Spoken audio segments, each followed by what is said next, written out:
ಅಂತ ಕೇಳ್ಕೊಂತೀನಿ. ಓಂ ಅಜ್ಞಾನತಿಮಿರಾಂಧಸ್ಯ ಜ್ಞಾನಾಂಜನಶಲಾಕಯ ಚಕ್ಷುರುನ್ಮಿಲಿತಂ ಯೇನ ತಸ್ಮೈ ಶ್ರೀ ಗುರವೇ ನಮಃ. ಶ್ರೀಚೈತನ್ಯಮನೋಭೀಷ್ಟಂ ಸ್ಥಾಪಿತಂ ಯೇನ ಭೂತಲೆ ಸ್ವಯಂ ರೂಪಕದ ಮಹ್ಯಂ ದದಾತಿ ಸ್ವಪದಾಂತಿಕಂ. ವಂದೇಹಂ ಶ್ರೀಗುರುಂ ಶ್ರೀಯುತಪದಕಮಲಂ ಶ್ರೀಗುರುನ್ ವೈಷ್ಣವಾಂಚ ಶ್ರೀರೂಪಂ ಸಾಗರಜಾತಂ ಸಹಗಣ ಲಲಿತಾಂ ಸಹಗಣ ರಘುನಾಥಾಂ ತನ್ಮತ್ತಂ ಸಜೀವಂ ಶ್ರೀರೂಪಂ ಸಾಗರಜಾತಂ ಸಾದ್ವೈತಂ ಸಾವಧೂತಂ ಪರಿಜನ ಸಹಿತಂ ಕೃಷ್ಣ ಚೈತನ್ಯ ದೇವಂ ಶ್ರೀ ರಾಧಾಕೃಷ್ಣ ಪಾದಾನ್ ಸಹಗಣ ಲಲಿತಾ ಶ್ರೀ ವಿಶಾಖಾನ್ವಿತಾಂ ಚ. ಹೇ ಕೃಷ್ಣ ಕರುಣಾ ಸಿಂಧು ದೀನಬಂಧೋ ಜಗತ್ಪತೆ ಗೋಪೇಶ ಗೋಪಿಕಾ ಕಾಂತ ರಾಧಾಕಾಂತ ನಮೋಸ್ತುತೆ. ತಪ್ತ ಕಾಂಚನ ಗೌರಾಂಗಿ ರಾಧೆ ವೃಂದಾವನೇಶ್ವರಿ ವೃಷಭಾನುಸುತೆ ದೇವಿ ಪ್ರಣಮಾಮಿ ಹರಿಪ್ರಿಯೆ. ವಾಂಛಾಕಲ್ಪತರುಭ್ಯಶ್ಚ ಕೃಪಾ ಸಿಂಧುಭ್ಯೇವ ಚ ಪತಿತಾನಾಂ ಪಾವನೇಭ್ಯೋ ವೈಷ್ಣವೇಭ್ಯೋ ನಮೋ ನಮಃ. ನಮಃ ಓಂ ವಿಷ್ಣುಪಾದಾಯ ಕೃಷ್ಣಪ್ರಸ್ಥಾಯ ಭೂತಲೆ ಶ್ರೀಮದೇ ಭಕ್ತಿವೇದಾಂತ ಸ್ವಾಮಿ ಇತಿ ನಾಮಿನೆ. ನಮಸ್ತೆ ಸಾರಸ್ವತಿ ದೇವೆ ಗೌರವಾಣಿ ಪ್ರಚಾರಿಣೆ ನಿರ್ವಿಶೇಷ ಶೂನ್ಯವಾದಿ ಪಾಶ್ಚಾತ್ಯ ದೇಶತಾರಿಣೆ. ಜಯ ಶ್ರೀ ಕೃಷ್ಣ ಚೈತನ್ಯ ಪ್ರಭು ನಿತ್ಯಾನಂದ ಶ್ರೀ ಅದ್ವೈತ ಗದಾಧರ ಶ್ರೀವಾಸಾದಿ ಗೌರಭಕ್ತವೃಂದ. ಹರೇ ಕೃಷ್ಣ ಕೃಷ್ಣ ಕೃಷ್ಣ ಹರೇ ಹರೇ ಹರೇ ರಾಮ ರಾಮ ರಾಮ ಹರೇ ಹರೇ. ಹರೇ ಕೃಷ್ಣ. ಎಲ್ಲರಿಗೂ ನನ್ನ ಎಲ್ಲ ಭಕ್ತರಿಗೂ ನನ್ನ ನಮಸ್ಕಾರಗಳು. ಇಂದಿನ ಶಿಲ ಪ್ರಭುಪಾದಕ್ಕೆ ಜೈ. ಸೊ ಇಂದಿನ ನನಗೆ ಕೊಟ್ಟಿದ್ದ ಆಯ್ಕೆ ಮಾಡ್ಕೊಂಡಿದ್ದ ಟಾಪಿಕ್ ಏನಂತಂದ್ರೆ, ಮೊದಲನೇ ಸ್ಕಂದ ಮೊದಲನೇ ಅಧ್ಯಾಯದಲ್ಲಿ ಸೂತ ಗೋಸ್ವಾಮಿ ಹತ್ರ ಶೌನಕಾದಿ ಋಷಿಗಳು ಬಂದ್ಬಿಟ್ಟು 6 ಪ್ರಶ್ನೆಗಳು ಕೇಳ್ತಾರೆ. ಆ 6 ಪ್ರಶ್ನೆಗಳು ಏನು ಅಂತ ನಾವು ಇವತ್ತು ನೋಡೋಣ. ಯಾಕೆ ಅಂತಂದ್ರೆ ಈ 6 ಪ್ರಶ್ನೆ, ಯಾಕಂದ್ರೆ ಪ್ರತಿಯೊಂದಕ್ಕೂ ಭಗವದ್ಗೀತೆ ನೋಡಿದ್ರೆ ಅರ್ಜುನ ಕೃಷ್ಣ ಹತ್ರ ಪ್ರಶ್ನೆ ಕೇಳಿದಾಗ ಭಗವದ್ಗೀತೆ ಬಂತು. ಇಲ್ಲಿ ಶ್ರೀಮದ್ ಭಾಗವತಮು ಸೂತ ಗೋಸ್ವಾಮಿ ಹತ್ರ ಶೌನಕಾದಿ ಋಷಿಗಳು ಪ್ರಶ್ನೆಗಳು ಕೇಳಿದಾಗ ಎಷ್ಟು ಅಂದ್ರೆ, ಇಲ್ಲಿ ಅದ್ರ ಬಗ್ಗೆ ನಾವು ಮಾತಾಡ್ಬೇಕು ಅಂತಂದ್ರೆ 88,000 ಋಷಿಗಳು ಬಂದ್ಬಿಟ್ಟು ಅಲ್ಲಿ ಸೂತ ಗೋಸ್ವಾಮಿ ಇದರಲ್ಲಿ ಸೇರಿರ್ತಾರೆ. ಅಂದ್ರೆ 4,500 ವರ್ಷಗಳ ಹಿಂದೆ 88,000. ಇವಾಗೆಲ್ಲ ಫೋನ್ ಇದೆ, ವಾಟ್ಸಪ್ ಇದೆ, ಎಲ್ಲ ನಾವು ಮೆಸೇಜ್ ಮಾಡಿದ್ರೆ ಬಂದು ಸೇರ್ತಾರೆ. ಆದ್ರೆ ಅವಾಗ ಯಾವುದೂ ಇರಲಿಲ್ಲ. ಹೇಗೆಪ್ಪ ಸೇರಿದ್ರು ಅಂದ್ರೆ ಅದೇ ಅವರ ಭಕ್ತಿಯಿಂದ ಭಗವಂತ ಅವರಿಗೆ ದೃಷ್ಟಿಯಿಂದ ಆ ಜ್ಞಾನ ಕೊಟ್ಟಿರ್ತಾರೆ. ಇಲ್ಲಿ ಇದು ನಡೀತದೆ, ನಾವು ಹೋಗ್ಬೇಕು ಅನ್ನೋ ಅವರಿಗೆ ಸೂಚನೆ ಕೊಡ್ತಾರೆ.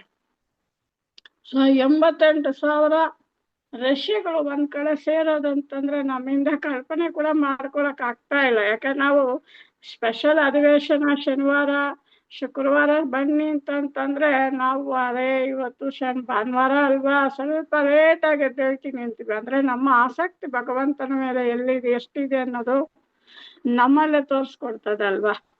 ಸೊ ನಾವು ಆಯ್ತು, ಇದನ್ನ ಬಿಟ್ಟು ನಾವು ಪ್ರಶ್ನೆಗಳು ಯಾವುದು ಅಂತ ನಾವು ಅದ್ರ ಪ್ರಕಾರ ನೋಡ್ಲಿಕ್ಕೆ ಹೋಗೋಣ. ಅದಕ್ಕೆ ಮುಂಚೆ ನನ್ನ ಗುರುಗಳಿಗೆ ನಮಸ್ಕಾರ ಮಾಡಿ ನಾನು ಶುರು ಮಾಡ್ತೀನಿ. ನಮಃ ಓಂ ವಿಷ್ಣು ಪಾದಾಯ ಕೃಷ್ಣ ಪ್ರಸ್ಥಾಯ ಭೂತಲೆ ಜಯಪದಾಕ ಸ್ವಾಮಿ ದೀನಾಮಿನಿ ನಮ ಆಚಾರ್ಯ ಪಾದಾಯ ನಿತ್ಯ ಕೃಪಪ್ರಾಯಣೆ ಗೌರ್ಕರಾಯ ದಾಮದಾಯ ನಗರ ಗ್ರಾಮಧಾರಿಣಿ. ಜಯ ಶ್ರೀಕೃಷ್ಣ ಚೈತನ್ಯ ಪ್ರಭು ನಿತ್ಯಾನಂದ ಶ್ರೀ ಅದ್ವೈತ ಗದಾಧರ ಶಿವಾಸಾದಿ ಗೌರ ಭಕ್ತ ವೃಂದ. ಹರೇ ಕೃಷ್ಣ ಕೃಷ್ಣ ಕೃಷ್ಣ ಹರೇ ಹರೇ ಹರೇ ರಾಮ ರಾಮ ರಾಮ ಹರೇ ಹರೇ. ಹರೇ ಕೃಷ್ಣ. ಮೊದಲನೇ ಪ್ರಶ್ನೆ ಏನಪ್ಪಾ ಅಂತಂದ್ರೆ, ಎಲ್ಲರಿಗೂ ಎಲ್ಲಾ ಸಜ್ಜನರಿಗೂ ತುಂಬಾ ಉತ್ತಮವಾದದ್ದು, ಅವರಿಗೆ ಒಳ್ಳೇದಾಗೋದು, ಶ್ರೇಯಸ್ಸು ಆಗೋದು ಅಂತ ಯಾವುದು ಅಂತ ಕೇಳ್ತಾರೆ. ಸೊ ಅಂತಂದ್ರೆ ಇದರಲ್ಲಿ ನಾವು ನೋಡ್ಬೋದು, ಎಲ್ಲರಿಗೂ ಅಂದ್ರೆ ನಾರ್ಮಲ್ ಸಾಮಾನ್ಯ ಮನುಷ್ಯರಿಗೂ ಕೂಡ ಯಾವುದು ಒಳ್ಳೇದು ಆಗುತ್ತೆ ಅಂತ. ಸೊ ಅಂದ್ರೆ ಇದರಲ್ಲಿ ಈ ಪ್ರಶ್ನೆಗೆ ಸುಧಾ ಗೋಸ್ವಾಮಿ ಉತ್ತರ ಕೊಡ್ತಾರೆ. ಯಾವ್ದ್ರಿಂದ ದೇವೋತ್ತಮ ಪರಮ ಪುರುಷನ ಒಂದು ಭಕ್ತಿ ಸೇವೆಯನ್ನ ಪಡೀಲಿಕ್ಕೆ ಸಾಧ್ಯ ಆಗುತ್ತೋ ಅದೇ ಈ ಮನುಷ್ಯ ವರ್ಗಕ್ಕೆ ತುಂಬಾ ಒಳ್ಳೇದು ಮತ್ತೆ ಉತ್ತಮವಾದದ್ದು ಅಂತ ಹೇಳ್ತಾರೆ. ಮತ್ತೆ ಆ ಧರ್ಮ ಅಂದ್ರೆ ಈ ಮನುಷ್ಯ ವರ್ಗ ಧರ್ಮ ಯಾವುದು ಅಂತಂದ್ರೆ, ಯಾವುದು ನಮ್ಮ ಆತ್ಮವನ್ನ ಪರಿಪೂರ್ಣ ತೃಪ್ತಿ ಮಾಡುತ್ತೋ ಪೂರ್ಣ ತೃಪ್ತಿ ಮಾಡುತ್ತೋ ಅದೇ ಒಳ್ಳೇದು ಅಂತ ಹೇಳ್ತಾರೆ. ಸೊ ಈ ಯಾವ ರೀತಿಯಪ್ಪ ನಾವು ಭಕ್ತಿ ಸೇವೆ ಮಾಡಬೇಕು ಅಂತಂದ್ರೆ, ನಾವು ಭಕ್ತಿ ಸೇವೆ ಹೆಂಗ್ ಮಾಡ್ಬೇಕು, ಒಂದು ಗುರುಗಳ ಆಶ್ರಯ ಪಡ್ಕೊಂಡು ಗುರುಗಳಿಗೆ ಸೇವೆ ಮಾಡ್ಕೋಬೇಕು. 4ನೇ ಅಧ್ಯಾಯ 34ನೇ ಶ್ಲೋಕದಲ್ಲಿ ಭಗವದ್ಗೀತೆಯಲ್ಲಿ ಹೇಳ್ತಾರೆ, ಕೃಷ್ಣ ಹೇಳ್ತಾರೆ, ತದ್ವಿದ್ಧಿ ಪ್ರಣಿಪಾದೇನ ಪರಿಪ್ರಶ್ನೇನ ಸೇವೆಯ ಉಪದೇಶಂ ತೇರೆ ಜ್ಞಾನಂ ಜ್ಞಾನಿನ ತತ್ವ ದರ್ಶನಗ. ನೀನ್ ಜ್ಞಾನವನ್ನು ಪಡ್ಕೋಬೇಕು, ಭಗವಂತ ಜ್ಞಾನ ಪಡ್ಕೋಬೇಕು ಅಂತಂದ್ರೆ ಒಂದು ಗುರುಗಳಿಗೆ ಶರಣಾಗತಿ ಹಾಕಿ ಅವರಿಗೆ ನಮ್ರತೆಯಿಂದ ಸೇವೆಯನ್ನು ಮಾಡಿ ಮತ್ತೆ ನೀನು ಅವ್ರ ಹತ್ರ ಪ್ರಶ್ನೆಗಳು ಕೇಳಿ ಅದನ್ನ ತಿಳ್ಕೊಂಡು ಜ್ಞಾನವನ್ನು ಪಡಿಬೇಕು. ನಂತರ ನೀವು ಭಕ್ತಿ ಸೇವೆ ಮಾಡಿ ನೀವು ಭಗವಂತನ ಪಡಿಬಹುದು, ಭಗವಂತನ ಲೋಕಕ್ಕೆ ಹೋಗಬಹುದು ಅಂತ ಹೇಳಿ ಶ್ರೀಕೃಷ್ಣ ಹೇಳ್ತಾರೆ. ನಂತರ ಭಗವಂತ ಇಲ್ಲಿ ಹೇಳ್ತಾರೆ, ಯಾರು ಒಬ್ರು ಈ ತರ ಭಗವಂತನಿಗೆ ಸೇವೆ ಮಾಡ್ತಾರ ಅವರು ಯಾವುದೇ ಸಂಶಯ ಇಲ್ದಿರ ತಕ್ಷಣ ಒಂದು ಉನ್ನತ ಜ್ಞಾನವನ್ನು ಪಡಿತಾರೆ ಮತ್ತೆ ಈ ಭಗವದಿಕ ಬಂಧನದಿಂದ ಬಿಡುಗಡೆ ಆಗ್ತಾರೆ ಅಂತ ಹೇಳಿ ಹೇಳ್ತಾರೆ. ಸುಧಾ ಗೋಸ್ವಾಮಿ ಹೇಳ್ತಾರೆ. ಇಲ್ಲಿ ನಾವು ನೋಡ್ಬೋದು ಯಾವ ರೀತಿ ಭಕ್ತಿ ಮಾಡ್ಬೇಕು. ದುಡ್ಡಿರೋರು ಮಾತ್ರ ಮಾಡ್ಬೇಕಾ, ನಮ್ ಕೈಯಲ್ಲಿ ಆಗಲ್ಲ, ಅದೇ ಅಷ್ಟು ಖರ್ಚು ಮಾಡ್ಬೇಕು, ಹೋಮ ಮಾಡ್ಬೇಕು, ಅದು ಮಾಡ್ಬೇಕು, ನಮ್ಮಿಂದ ಭಕ್ತಿ ಎಷ್ಟೋ ಜನ ನಾವು ಮೊನ್ನೆ ಸುನತ್ ಪ್ರಭು ಜೊತೆಲೆ ನಾವು ಒಂದ್ ಕಡೆ ಕರ್ಕೊಂಡು ಹೋದ್ರು, ಪ್ರಚಾರ ಮಾಡಕ್ ಹೋದ್ರೆ ಮನೆ ಪ್ರಭು ಕೂಡ ಹೇಳಿದ್ರು ಕ್ಲಾಸಲ್ಲಿ, ಯಾರ ಬನ್ನಿ ಅಂತಂದ್ರೆ ಅದೇ ದುಡ್ಡಿದೆ, ಸಂಪಾದನೆ ಮಾಡ್ತೀನಿ, ಚೆನ್ನಾಗಿ ಊಟ ಮಾಡ್ತೀನಿ, ವಾರಕ್ಕೊಂದಿನ ದೇವಸ್ಥಾನ ಬರ್ತೀನಿ, ಏನೋ ಒಂದ್ 10 ರೂಪಾಯಿ ಉಂಡಿಗೆ ಹಾಕ್ತೀನಿ, ಸಾಕು ನಾನು ನೆಮ್ಮದಿಯಾಗಿದ್ದೀನಿ ಅಂತಾರೆ. ಅಂದ್ರೆ ಭಗವಂತನ ಬಗ್ಗೆ ತಿಳ್ಕೊಳ್ಳೋ ಆಸಕ್ತಿ ಯಾರಿಗೂ ಇಲ್ಲ ಈ ಭೌತಿಕದಲ್ಲಿ.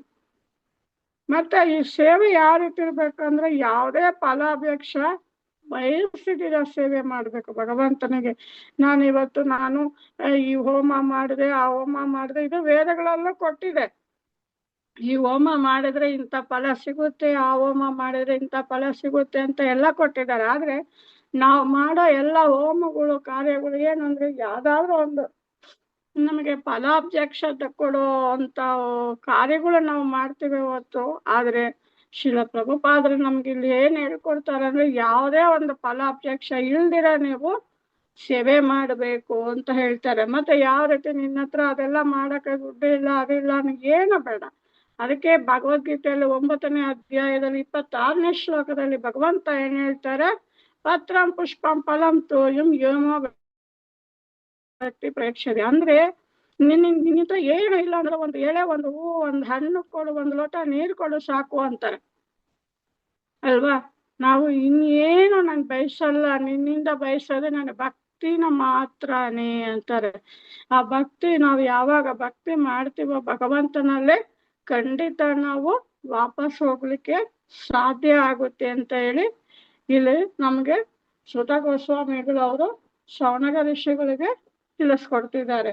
ಇದ್ರಲ್ಲಿ ನೋಡ್ಬೋದು ಧ್ರುವ ಮಹಾರಾಜ ಕತೆ ತಕ್ಕೋಬಹುದು ನಾವು. ಅವರು ಫಸ್ಟ್ ಯಾವ ರೀತಿ ಫಲಾಪೇಕ್ಷ ಇಟ್ಟುಕೊಂಡೇ ಮಾಡಿದ್ರು. ಇದ್ರಲ್ಲಿ ಭಗವದ್ಗೀತೆಯಲ್ಲಿ ಕೂಡ ಹೇಳ್ತಾರೆ, 4 ಜನ ಅರ್ಥಾರ್ಥಿ ಅವರೆಲ್ಲ ನನ್ನೊಳಗೆ ಬರ್ತಾರೆ, ಜ್ಞಾನಿಗಳು ಬರ್ತಾರೆ ಎಲ್ಲ ಹೇಳ್ತಿದ್ದಾರೆ.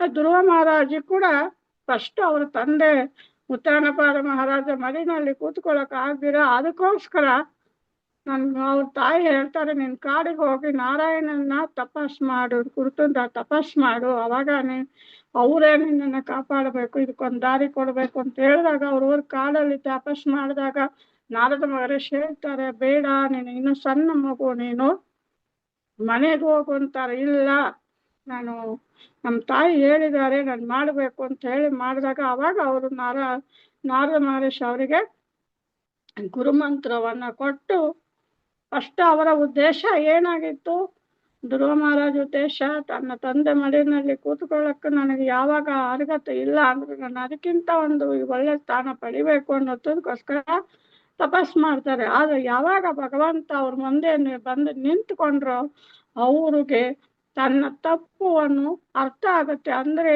ನಾನು ಭಗವಂತ ಸಾಕ್ಷಾತ್ ಈ ಸೃಷ್ಟಿಕರ್ತ ಭಗವಂತನೇ ಅಂದ್ರೆ ಚಿಕ್ಕದಾಗ ನಾನು ಕೇವಲ ಒಂದು ಗಾಜು ಚೂರಿಗೆ ಆಸೆ ಬಿದ್ದೆ ಅಂತ ಹೇಳಿ ತನ್ನ ಒಂದು ತಪ್ಪನ್ನು ರಿಯಲೈಸ್ ಮಾಡ್ಕೊಂಡು ನನಗೆ ನಿನ್ನ ಬಿಟ್ರೆ ಯಾರು ಬೇಡ, ಅವ್ರು ಏನ್ ಬೇಕು ಅಂತ ಕೇಳಿದಾಗ ಭಗವಂತ ನನ್ನ ಬಿಟ್ರೆ ಯಾರು ಬೇಡ ಭಗವಂತ, ನನಗೆ ನೀವು ಮಾತ್ರ ಸಾಕು ಅಂತ ಹೇಳ್ತಾರೆ. ಆ ಭಕ್ತಿಗೆ ಮೆಚ್ಚಿ ಭಗವಂತ ಅವರಿಗೇ ಒಂದು ಧ್ರುವಲೋಕ ಅಂತ ಒಂದು ಲೋಕನೇ ಮಾಡ್ಕೊಡ್ತಾರೆ. ಅಂದ್ರೆ ಭಗವಂತ ಎಷ್ಟು ಕರುಣಾಮಯ ಅಂತಂದ್ರೆ ನಾವು ಇಲ್ಲಿ ತಿಳ್ಕೋಬಹುದು.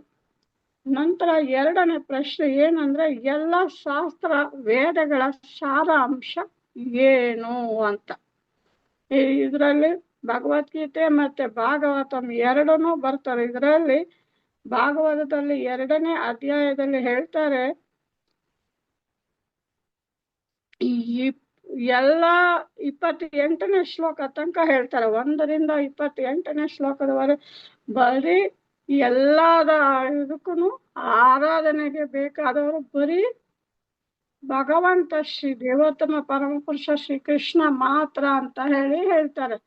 ಯಾಕೆ ಅಂದ್ರೆ ಬೇರೆ ಯಾರನ್ನು ಎಲ್ಲ ಅವರ ಒಂದು ಪ್ರತಿನಿಧಿ ಆಗಿರ್ತಾರೆ. ದೇವರುಗಳು ದೇವತೆಗಳು ದೇವರುಗಳೆಲ್ಲ ಅವರ ಪ್ರತಿನಿಧಿಗಳೇ ಮಾತ್ರ ಹೊತ್ತು ಅವರು ಮೂಲ ಅಲ್ಲ. ಆದ್ರೆ ಎಲ್ಲದಕ್ಕೂ ಮೂಲ ಪರಮಪುರುಷ ಯಾರು ಅಂತಂದ್ರೆ ಶ್ರೀಕೃಷ್ಣ ಮಾತ್ರನೇ.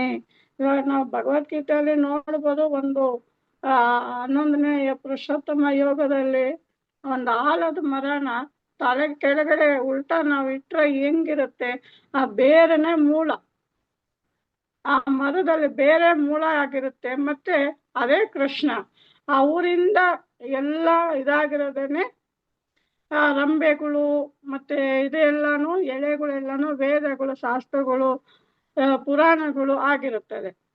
ನಾವು ಅದನ್ನ ನಾವೇನ್ ಮಾಡ್ಬೋದು, ನಾವು ಅನ್ಕೊಂಡಿದ್ವಿ ಈ ರಂಬೆಗಳು ಅಂದ್ರೆ ರಂಬೆಗಳಿಗೆಲ್ಲ ನೀರು ಹಾಕ್ತಿವಿ, ಬೇರಿಗೆ ನೀರು ಹಾಕಲ್ಲ. ಅಲ್ಲಿ ಬೇರೆ ಯಾರೋ ದೇವೋತ್ತಮ ಪರಮ ಪುರುಷ, ಅಲ್ಲಿ ಬೇರಿಗೆ ನೀರು ಹಾಕಿದಾಗ ಏನಾಗುತ್ತೆ, ಎಲ್ಲಾ ರಂಬೆಗೂ ಎಳೆಗೂ ಹೋಗುತ್ತೆ. ಅದನ್ನ ನಾವು ಭಗವಂತ ದೇವೋತ್ತಮ ಪರಮ ಪುರುಷ ಕೃಷ್ಣನ ನಾವು ಶರಣಾಗತಿಯಾಗಿ ಅವ್ರನ್ನ ನಾವು ಧ್ಯಾನ ಮಾಡ್ತಾ ಇದ್ರೆ ಎಲ್ಲಾ ವೇದ ಶಾಸ್ತ್ರಗಳಲ್ಲೂ ಅವರಲ್ಲೇ ಆ ತೊಲಗಿರುತ್ತೆ, ಅದು ಮಾತ್ರ ಸಾಕು ಅಂತ ಹೇಳ್ತಾರೆ. ಇದರಲ್ಲಿ ಪ್ರಹ್ಲಾದ್ ಮಹಾರಾಜನ್ನು ನೋಡ್ಬೋದು. ಅವರು ಯಾವುದೋ ಒಂದು ಇಲ್ದಿರ ಬರೀ ಭಗವಂತನ ಮಾತ್ರ, ಏನೇ ಕಷ್ಟ ಬರಲಿ ಭಗವಂತನ ಧ್ಯಾನ ಮಾಡ್ತಾರೆ. ನನ್ನ ಅಂದ್ರೆ ಆ ಬೆಟ್ಟದ ಮೇಲೆಯಿಂದ ಅವ್ರು ಎತ್ತ ಹಾಕಿದಾಗ ಏನ್ ಮಾಡ್ತಾರೆ ಅಂತಂದ್ರೆ ತನ್ನ ಹೃದಯವನ್ನು ಗಟ್ಟಿಯಾಗಿ ಇಟ್ಕೊಂತಾರೆ. ಕಾರಣ ಏನು ಅಂತಂದ್ರೆ ನಾನು ಸತ್ತೋಗ್ತೀನಿ ಅನ್ನೋದು ಅಲ್ಲ, ಭಯ ಅಲ್ಲ, ನನ್ನ ಹೃದಯದ ಒಳಗಡೆ ನನ್ನ ಭಗವಂತ ಇದ್ದಾನೆ, ಅವರಿಗೆ ಏನು ಆಗಬಾರದು ಅಂತ ತನ್ನ ಹೃದಯವನ್ನು ಗಟ್ಟಿಯಾಗಿ ಇಟ್ಕೊಂತಾರೆ. ನಮ್ಮ ಭಕ್ತಿ ಯಾವ ರೀತಿ ಇರಬೇಕು ಅಂತ ಅಂದ್ರೆ, ನಮ್ಮ ಆರಾಧನೆಗೆ ಇರೋದು ಬರೀ ಶ್ರೀಕೃಷ್ಣ ಮಾತ್ರ. ಯಾಕೆಂದ್ರೆ ಅವರು ಎಲ್ಲಾದ್ರಲ್ಲೂ ಇರ್ತಾರೆ, ಎಲ್ಲ ಪ್ರತಿ ಒಂದು ಜೀವಿನಲ್ಲೂ ಅವರು ಭಗವಂತ ಪರಮಾತ್ಮನಾಗಿರ್ತಾರೆ. ಸೊ ಅದರಿಂದ ನಾವು ಏನ್ ಮಾಡ್ಬೇಕು ಅಂದ್ರೆ, ಬರೀ ಅವರ ಒಂದು ಭಕ್ತಿ ಸೇವೆನ ನಾವು ಯಾವ್ದು ನಾವು ಇಲ್ಲಿವರೆಗೂ ಮಾಡ್ದಿರ ನಾವು ಬಿಟ್ಟಿದೀವೋ ಆ ಭಕ್ತಿ ಸೇವೆನ ಮಾತ್ರ ನಾವು ಮತ್ತೆ ಹೋದ ಜನ್ಮದಲ್ಲಿ ಒಂದ್ ಸ್ವಲ್ಪ ಮಾಡಿರ್ತೀವಿ, ಮತ್ತೆ ಯಾರೋ ಹೇಳಿದ ಕೇಳಿ ನಾವು ಬಿಟ್ಬಿಟ್ಟಿರ್ತೀವಿ.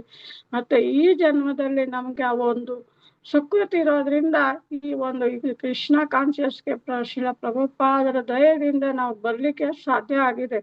ಇದನ್ನ ನಾವು ಹೀಗೆ ಕಂಟಿನ್ಯೂ ಮಾಡಿ ಭಗವಂತನ ಹತ್ರ ಹಿಂದೆ ತಿರುಗಿ ಹೋಗ್ಲಿಕ್ಕೆ ನಾವು ಭಕ್ತಿ ಸೇವೆಯನ್ನು ಮಾತ್ರ ಮಾಡ್ಬೇಕಿದೆ. ಎಲ್ಲ ವೇದಗಳ ಒಂದು ಸಾರಾಂಶ ಆಗಿರುತ್ತೆ. ಇದನ್ನೇ ಚೈತನ್ಯ ಮಹಾಪ್ರಭು ಕೂಡ ಈ ಕಲಿಯುಗದಲ್ಲಿ ಯಾವುದೇ ಮಂತ್ರಗಳು ಯಾವುದೇ ಹೋಮಗಳು ಯಜ್ಞಗಳು ಬೇಕಾಗಿಲ್ಲ, ಬರೀ ಈ ಒಂದು ಹರೇ ಕೃಷ್ಣ ಕೃಷ್ಣ ಕೃಷ್ಣ ಹರೇ ಹರೇ, ಹರೇ ರಾಮ ರಾಮ ರಾಮ ಹರೇ ಹರೇ, ಈ ಒಂದು ಮಂತ್ರವನ್ನು ಉಚ್ಚಾರಣೆ ಮಾಡಿದರೆ ಸಾಕು, ಒಬ್ಬ ಈ ಭೌತಿಕ ಬಂಧನದಿಂದ ನಾವು ಬಿಡುಗಡೆ ಆಗಬಹುದು ಅಂತ ಹೇಳಿ ಹೇಳ್ತಾರೆ. ಬರೀ ಭಕ್ತಿ ಸೇವೆಗಳು ಮಾತ್ರ ನಾವು ಪುನರುತ್ಥಾನ ಮಾಡಿಕೊಳ್ಳದೆ ವೇದಗಳ ಒಂದು ಸಾರಾಂಶ ಆಗಿರುತ್ತೆ ಅಂತ ಹೇಳಿ ಇಲ್ಲಿ ಸೂತಕ ಸ್ವಾಮಿ ಅವರು ಶೌನಾದಿ ಋಷಿಗಳಿಗೆ ಹೇಳ್ತಿದ್ದಾರೆ. ಸೊ ನಂತರ ಮೂರನೇ ಪ್ರಶ್ನೆಗಳು ಏನಪ್ಪಾ ಅಂತಂದ್ರೆ, ದೇವೋತ್ತಮ ಪರಮ ಪುರುಷ ಅವತಾರನು ಹಲವಾರು ಅವತಾರಗಳು ಮಾಡಿದ್ದಾರೆ, ಅವರ ಒಂದು ಅವತಾರದ ಉದ್ದೇಶ ಏನು, ಏನಕ್ಕೆ ಅವತಾರ ಮಾಡಿದ್ರು ಅಂತ ಹೇಳ್ತಾರೆ. ಇಲ್ಲಿ ನೋಡ್ಬೋದು ನಾವು 3 ವಿಷ್ಣುಗಳು, ಕಾರಣೋದಕ ಶಾಹಿ ವಿಷ್ಣು, ಗರ್ಭೋದಕ ಶಾಹಿ ವಿಷ್ಣು, ಕ್ಷೀರೋದಕ ಶಾಹಿ ವಿಷ್ಣು, ಈ 3 ವಿಷ್ಣುಗಳು ಇರ್ತಾರೆ. ಇದರಲ್ಲಿ ಒಂದು ಇದಕ್ಕೆ ಉತ್ತರ 1ನೇ ಅಧ್ಯಾಯ ಅಂದ್ರೆ 1ನೇ ಸ್ಕಂದ 2ನೇ ಅಧ್ಯಾಯ 34ನೇ ಶ್ಲೋಕದಲ್ಲಿ ಹೇಳ್ತಾರೆ, ಭಗವಂತ ಹಲವಾರು ಅವತಾರಗಳನ್ನ ಮಾಡಿದ್ದಾರೆ. ಅದರ ಕಾರಣ ಏನಕ್ಕಂದ್ರೆ ತನ್ನ ಭಕ್ತರನ್ನ ರಕ್ಷಣೆ ಮಾಡ್ಲಿಕ್ಕೆ ಅಂತ ಹೇಳಿ ಹೇಳ್ತಾರೆ.